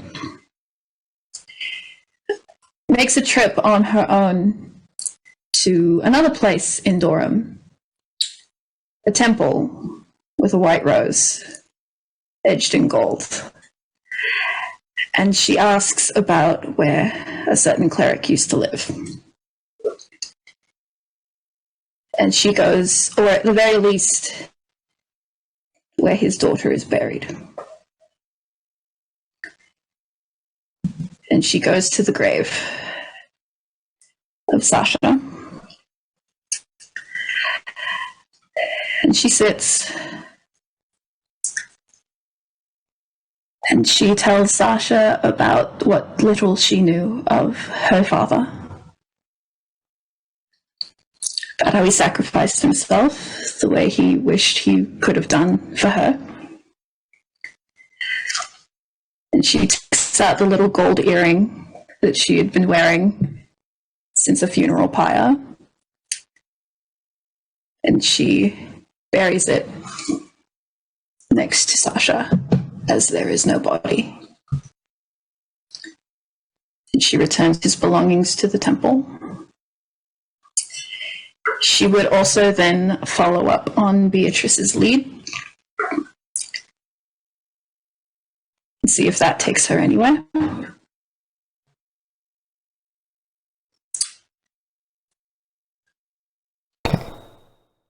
Whether it does or doesn't is up to you, Darby. Yeah.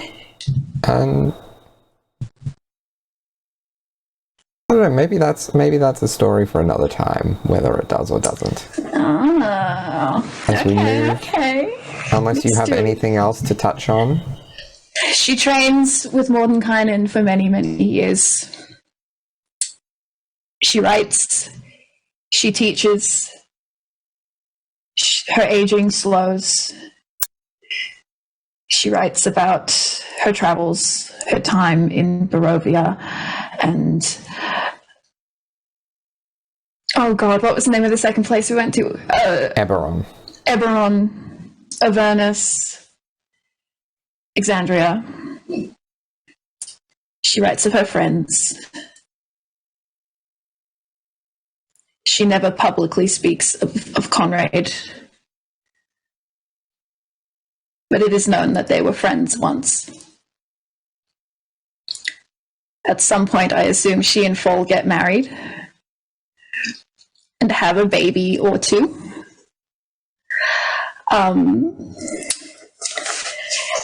And at least one of them. I'm going to make an executive decision here. I have not run this by Joanna, but I'm making an executive decision that one of them is called Connie. That's cute, yeah. They have a little girl and they name her Connie. Nice. And her middle name is Beatrice. And Sevia lives a very, very long time in a new little home with a new little garden. At some point, far down the line, with a little frog pond. All right. And she tries to be happy. Okay. Ball. Goodness me. Gosh. Yeah, so the journey home it did not end how Fall anticipated whatsoever. Initially, Fall is still very much on the action-oriented wavelength. He's just very much like, okay, he needs to figure out exactly what has happened with Conrad and Exley. So he goes around Serrata. He tries to make connections, which he didn't have a ton of, and just try to get people to see if they can find Conrad, see where he's got to, see if he's alive, what's happened. He would go back to his old circus, Chico de Suppressa, and let them know what's happened to him, but also see if they know anything as well. I imagine that they would be quite startled to see him. I think especially Mira, the ringleader, has probably been telling ghost stories about him, considering that he disappeared for over a month and then one night suddenly reappeared and was calling out to her through the door, and when she opened it, no one was there. So they're quite shocked to see him again. He also gives them some of the gold that he has left to try to make sure that they can look after themselves and maybe make their work into a proper circus instead of just a bunch of street performers. It would take a lot of time just to heal, just to do other things. I think knowing that like Conrad and Exley are out there in need of help and that Beatrice has died for them, essentially, I think Phil will feel a lot of guilt about just moving on with his life, not trying to help them. He's been in this active state for such a long time, all life and death. But eventually he would move to Durham with Sevia, and they would start to make their own little life there. Oh, importantly, I don't know if he would be in this... he probably right before they move. I think Fall would see if he can have an appointment with 𝗖𝗔𝗦𝗧. Essentially, he would go up to their servants or whatever to try to arrange a meeting, saying that, "Hi, this is Fall, Amos's son. Really need to have a talk. It's also about your other son, Conrad." Do you think they would let him in to talk? I mean, roll a persuasion check. Okay.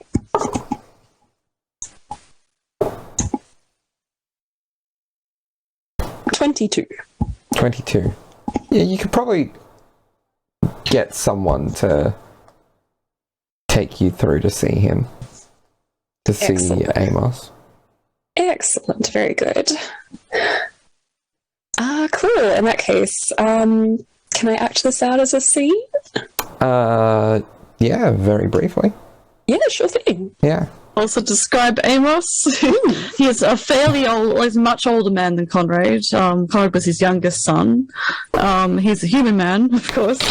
Got a very neatly trimmed beard. He wears incredibly rich, detailed clothing, highly embroidered in blacks and golds. He has a permanently both sly and contemptuous look on his face most of the time. It's certainly sunk into his face when you would meet him.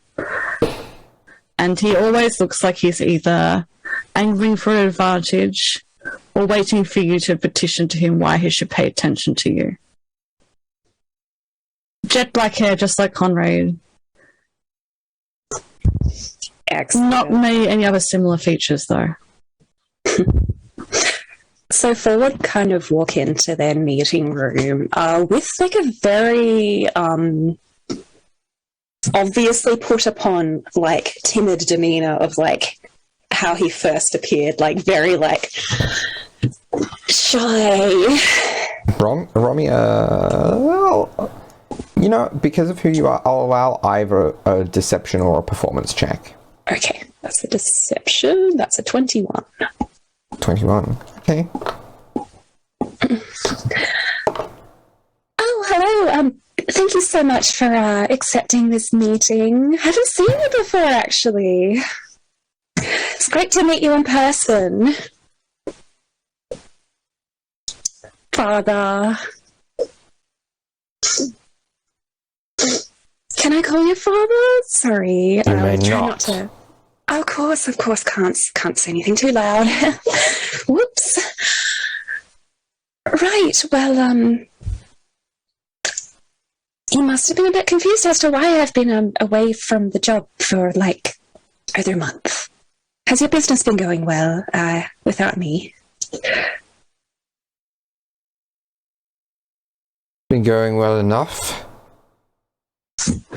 Oh, wonderful. Glad to You're hear not it. needed to know any more.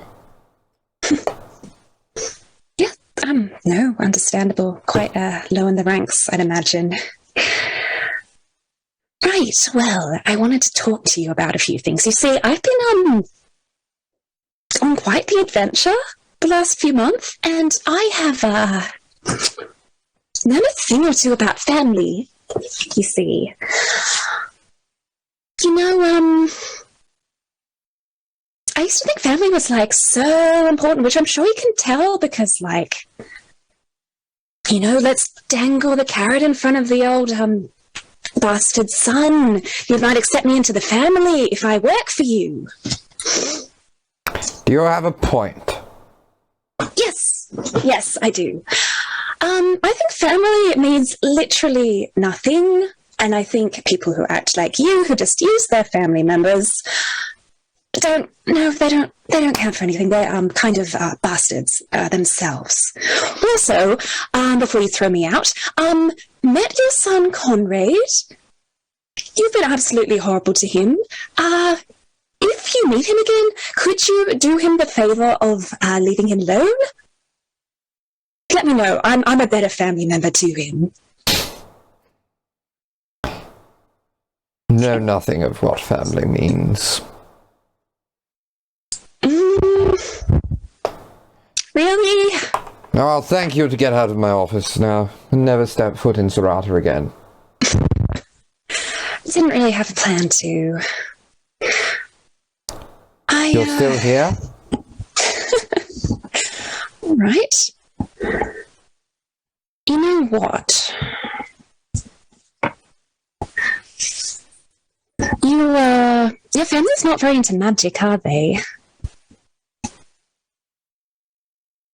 Yeah, Conrad didn't seem to really know a whole lot about it. He will not.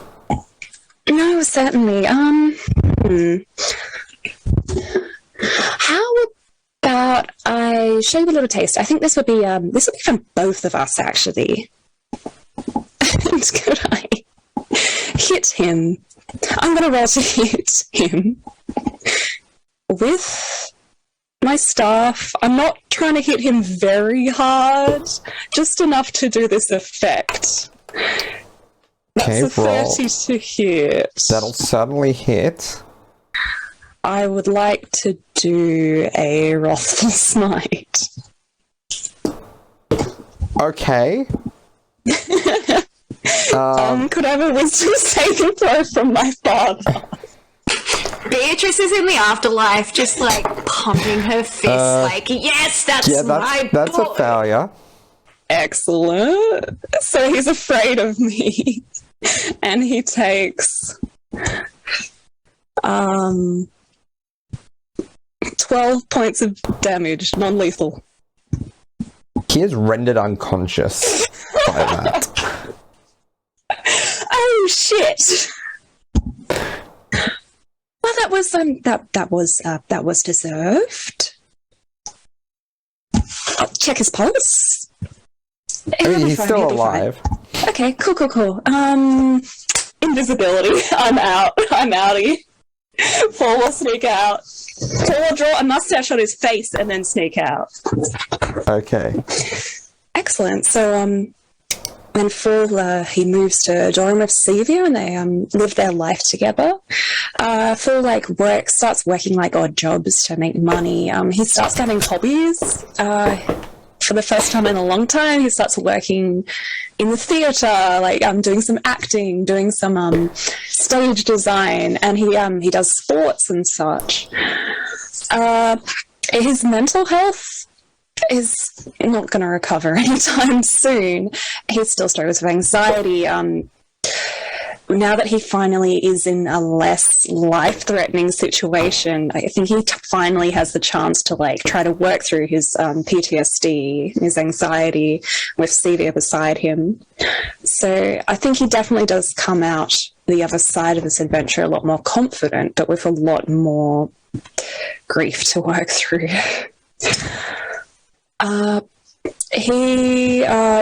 finds some other people going through similar problems. I think he looks to other refugees from Palas for some assistance. And then eventually he looks to them to work, to do little plots to try to work to depose the kings of Palas. He essentially is trying to work to undermine the monarchy. I don't know how much headway he makes, but he is definitely doing things like trying to plan assassinations and whatever things that can be done from a distance. How much knowledge of this would Sevia have? Would she be fine with it? Well, it depends how much Fall, my loving partner, tells me. He would tell Sevia. I don't think he would get heap into the assassinations, but he'd also be like, I mean, that's literally what we did with Strahd. Sevia's a big... Have you... Oh, look. Some of the kings are working with diplomacy, but some of them are like, right, bastards. I think Sevia would initially have that knee-jerk reaction of, holy shit, what are you doing? What are you... What are you doing? But I think eventually would... Well, she is training to be a Mordenkainen. I think at a certain point she would attempt to make that use that status to maybe be like, hey, do you want to stop that civil war? Thanks, No. babe. Then we have a bigger issue. I think she comes in and she tries to I would like to see the manager a couple of kings. Excellent. I think that's what she does. Yeah, Phil would appreciate that. Yeah, Phil doesn't get too into any kind of like coups, like adventuring stuff. He really doesn't want that lifestyle anymore. So pretty much his career ends up being that he goes into being a teacher for martial arts, and he especially enjoys like teaching kids. That he finds that really fun, and that's what he's used to from his childhood, teaching children. So he goes on to live a long life with Sevia. He probably does mention to some people that Conrad is his brother, which would lead to some focus on him. That would be interesting. But apart from this, he tries to live a quiet life. They get married. Paul will be really excited about that. They have kids. Paul will be really anxious about that, but also really excited. And they just have... It's a tough life, but having each other, they have a beautiful one. Okay. Yeah, they do. Exley. Oh boy. So Exley appears in this weird place. He sort of stops and has a bit of a look around, and I think after a little bit of time he pieced together that this is the land that his fellow travelers, his friends, had spoken about. Somehow he had been pulled along with them, so he's also in this strange land. After spending a little bit of time looking around to try and find any of his friends in the immediate surroundings, he would take a little bit of time to himself, maybe a week or so of just being motionless, inert, just thinking, just constant cogs just turning, trying to think of his next move. He doesn't know if any of his friends are alive or if they've made it, or anything, really. He just knows that it is now time to move and to do things for his future. He's been given a chance, but he doesn't really know where to begin. And I think he's going to sort of whir back into life a little bit and sort of just trek around the lands, staying away from any sort of civilization, until he can find like a nice hill or something or other that he'll go up, and he's going to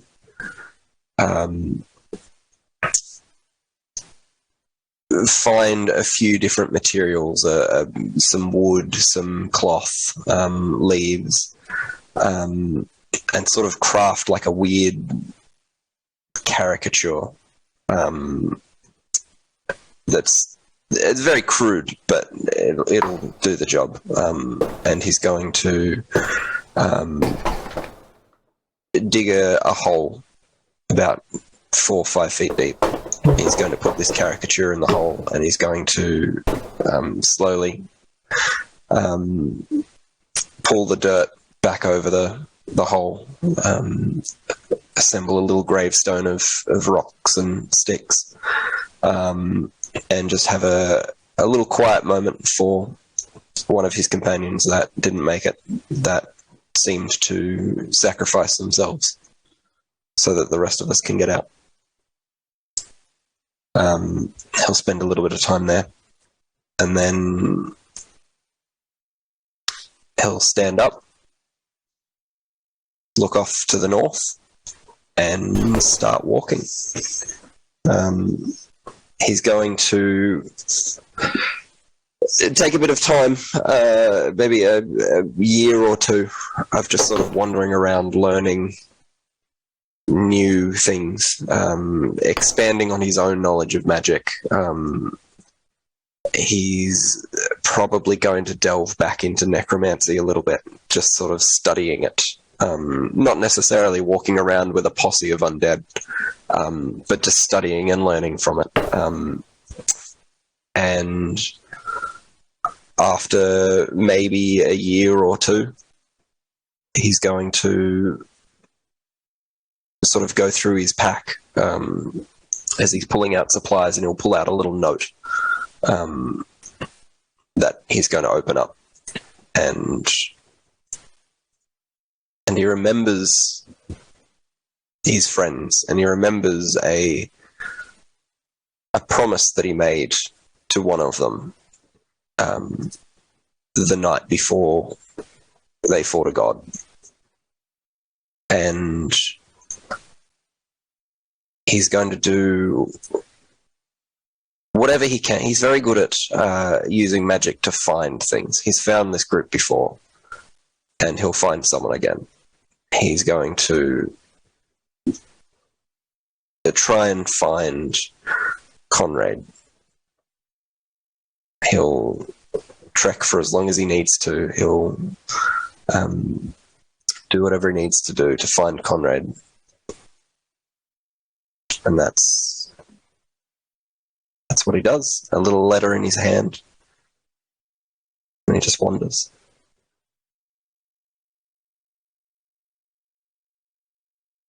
Conrad.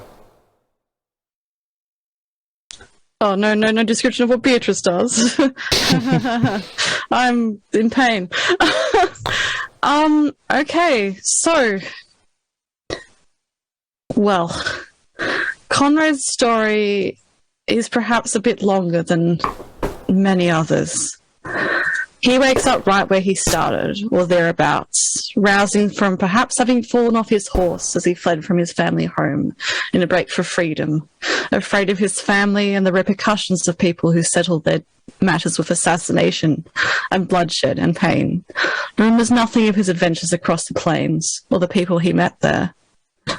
Everything seems the same, just with a headache and perhaps the companion of a strange book he cannot understand, but never seems to wish to discard, with blackened pages. As promised, the entities of Ravenloft took everything from his mind, or more accurately, shut them off. For For someone who prided himself on his intuition, on his ability to know things and use them, and his desperation to live, such a sudden loss meant he paid a heavy price. Having mastered magic so rapidly, gained knowledge he couldn't even grasp yet, and having it shut off just as quickly torn away from him, it all immediately corrected itself. The strange, fearful emptiness whenever magic was mentioned, performed, settled into a denial of it. And Conrad would instead try to rationalize away that which he didn't understand whenever others used it. He fled to a small town called 𝗖𝗔𝗦𝗧 and fell in with another adventuring party for a while, a halfling, a dwarf, and another human man. But all roads led back to home. His hometown of 𝗖𝗏, now part of a surprise uprising and coup, ousting the aristocracy in favour of its servants. He learned of his father's indiscretions, and those of his mother as well. He learned that he was an illegitimate heir, and was denounced by his father by blood. Conrad's family split apart, went into hiding, lost their power. Conrad himself was finally, truly alone. This did not do well for him. He had not relearned the skills he was taught by his old friends. First Kezia to hunt, then Beatrice, 𝗖𝗍, Fall, and Exley. Nor had he learned compassion given to him over time. He was barely a man, now unable to fend for himself beyond an irredeemable anger to fight, and fast penniless. Like Fall once was, Conrad was now the one left on the streets, and in hiding, desperation turning him to a splintered thieves' guild. The childhood of aptitude in picking rocks and climbing rooftops and desperately needing to be quiet suiting him well, even when he was at the lowest point of his life. As always, his skill made him useful, and as a thief he did well. So well that his employers had plans for him. One instance of which you can actually watch or listen way back here to on Wyverns Weirdos is an episode called Frostfall. If you're on YouTube, you can go to our main Wyverns Weirdos page and go to the One Shots playlist and see us being babies and a baby version of Conrad. Anyway, the guild itself that Conrad found himself in out of desperation was a more violent sect with plans of countrywide takeover on their mind, and Conrad was there to snatch that power for them and for himself. A second coup in 𝗖𝗏 resulted in Conrad taking the city for his own purposes, and promoted to Duke and caretaker of the city, taking residence in his once family home, final claim over the family that had terrified him and shamed him. Many lives were ended, and enemies made, but Conrad survived and persevered, no matter the cost. And as Duke, his people feared him, but his influence and increasing knowledge of the strangeness of the world also drew him a great many followers. Speaking of followers, it's around this point that I think Exley would have found, or at least heard word of Conrad the Duke. So Exley would approach and attempt to request an audience with this Duke, hoping that it is the same person that he knows. Do you have that audience? And yeah, I imagine he would get that. Yes. They would be intrigued. His people would be intrigued by this automaton. Still strange to Fierlor. Certainly to Arathold. And Conrad stands there, face harsh, eyes dark. Only 22 at the time, 21. He stands there, black velvet, gilded with gold thread, looking as much the Duke of 𝗖𝗏 as you would expect, but he looks like a boy. He looks like the person you remember. And he stands there with no recognition in his eyes, with servants that are fearful of him, standing guard, over watchful. And he folds his arms. Whereby did you come here? I am here for you. His hand touches the rapier at his side, different, of course, than the one he once had. And his brows furrow. In what way? To serve, and he pulls out a letter. He stands there for a few moments, a couple of beats. He looks to the people that stand there, both fierce and fearful and fanatical. And he settles his eyes back down the letter, and then steps forward and reaches his hand out and takes it. So, this letter, as Conrad opens it, it's in very fine paper, and is written in a hand that you're very familiar with. And if you didn't know any better, you'd say it was your own hand. And the letter is very short. It just reads, "This construct is called Designation 42, or Exley. I have forgotten much, but he will help me to remember.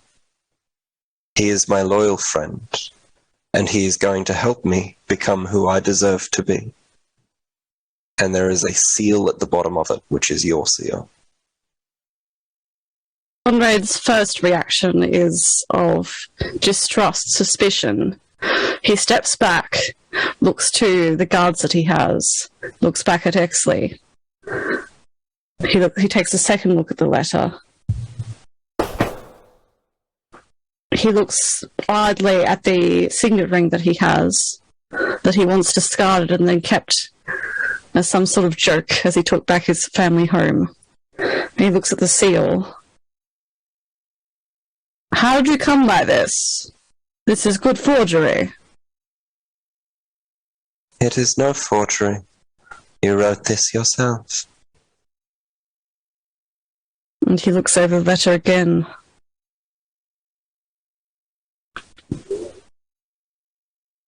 Leave this place.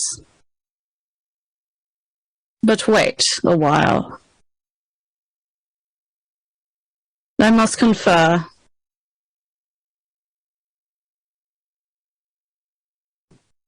And Conrad nods at his people, and they would escort Exley outside.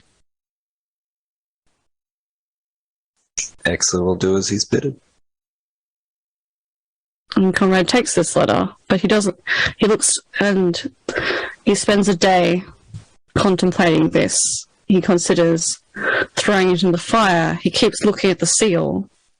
He keeps thinking about this, how impossible this seems. This strange machine come to him with a letter bearing his own writing.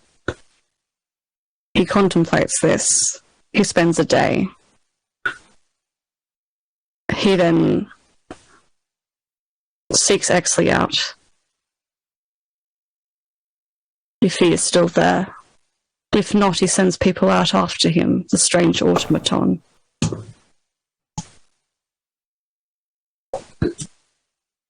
But he seeks him out. Exley is not hard to find. He's not moved very far at all from where the guards escorted him to.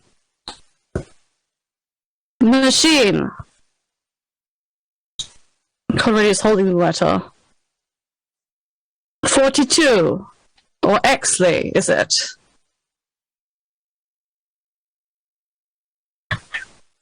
That is my name. My friend.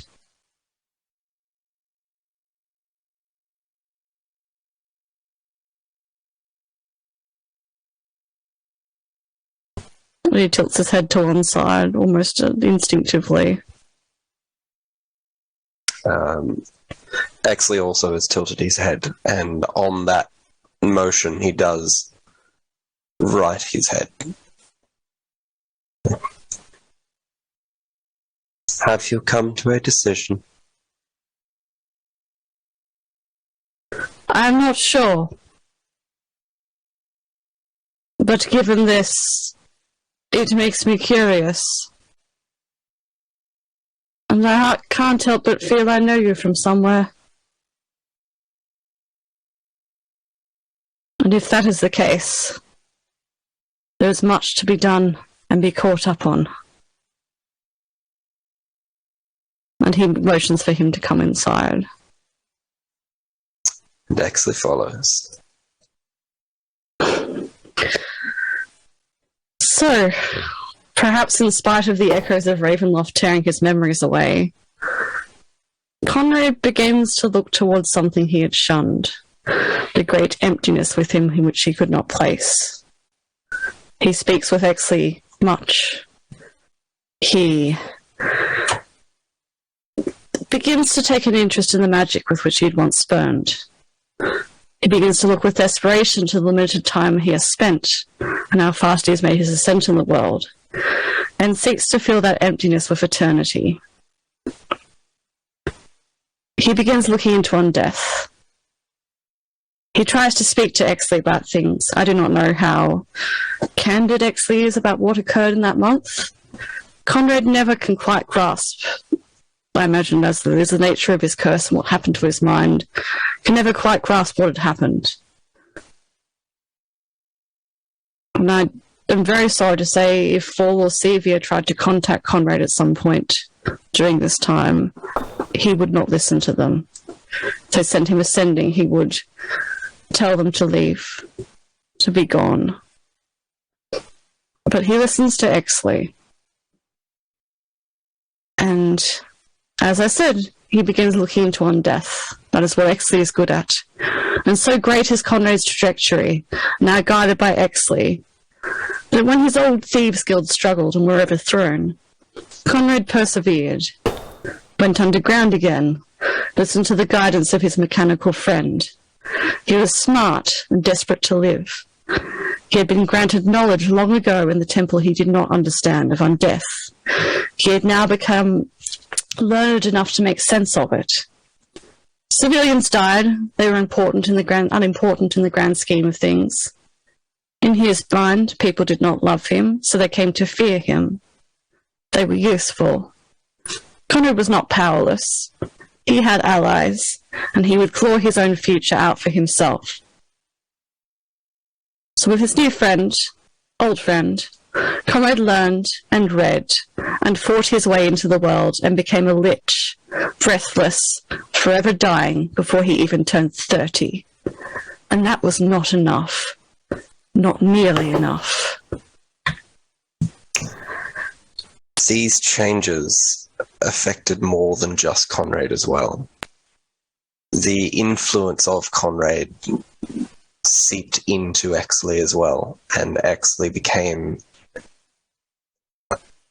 arguably taller, more ragged, and silent. He began as in the beginning, Exley was always talking and communicating with Conrad, educating, and then as the timelines progressed, Exley began to listen more and talk less, and Conrad would speak and Exley would execute. And he became a very metallic, very large, almost statue, unmoving and less commanded to, and very loyal. And that was not the end of the story. A great many more things could be said of this. Maybe one day they will be. But instead we'll gloss over it before we turn to the end point. Conrad did not stop. So much had been taken from him, and much more he could not remember, no matter how hard he tried.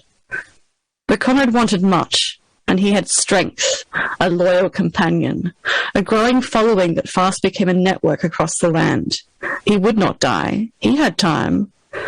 Over the years, Conrad looked to the moon, to the stars, to more power than what he could possibly desire. He became a small authority on the arcane. At once, as has been spoken, at one point Exley was teaching, now Conrad was doing the same in kind. With Exley's assistance, materials were found, researched, utilised, and finally, a prize, a mote of divinity, like the one he had begged his patrons once for to stop a dragon god. Now he is stolen and ever powerful. A ritual was arranged. Others showed their hand, rallied to stop a dangerous force. War set upon Fierlor. War to stop the ascension of a new god. Conrad at the helm, Exley his commander. Lives were lost. If you've listened to another tale, a tale marked corruption, you may remember the name of one as Bryn, loved one of Wood Elf Anya, who lost her sight to a disciple. The war only half worked. Conrad was taken once again, like he had been more than 70 years ago, to another realm, but one he tore his way into. Sealed away, yes, but to the realm of the divine, as the youngest and newest god of their pantheon.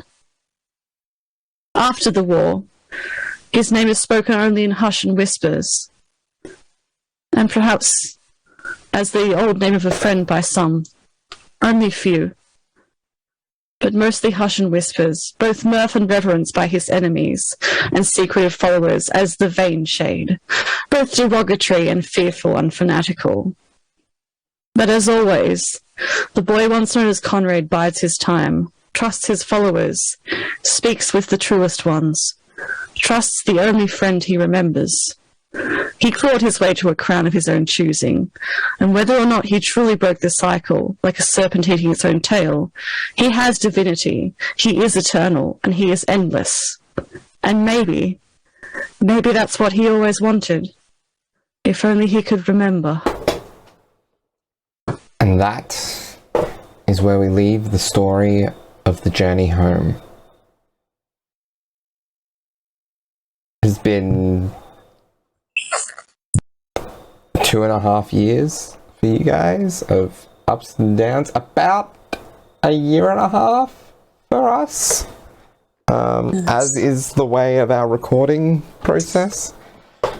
For those who have joined us for it, I thank you. Whether you jumped on right from Strahd or whether you came in with one of the later arcs, thank you for listening, and we'll see you with the next story, whatever it may be. Thanks for listening. Goodbye. Thanks for listening. Thanks for joining us. Bye. Go and do some happy things.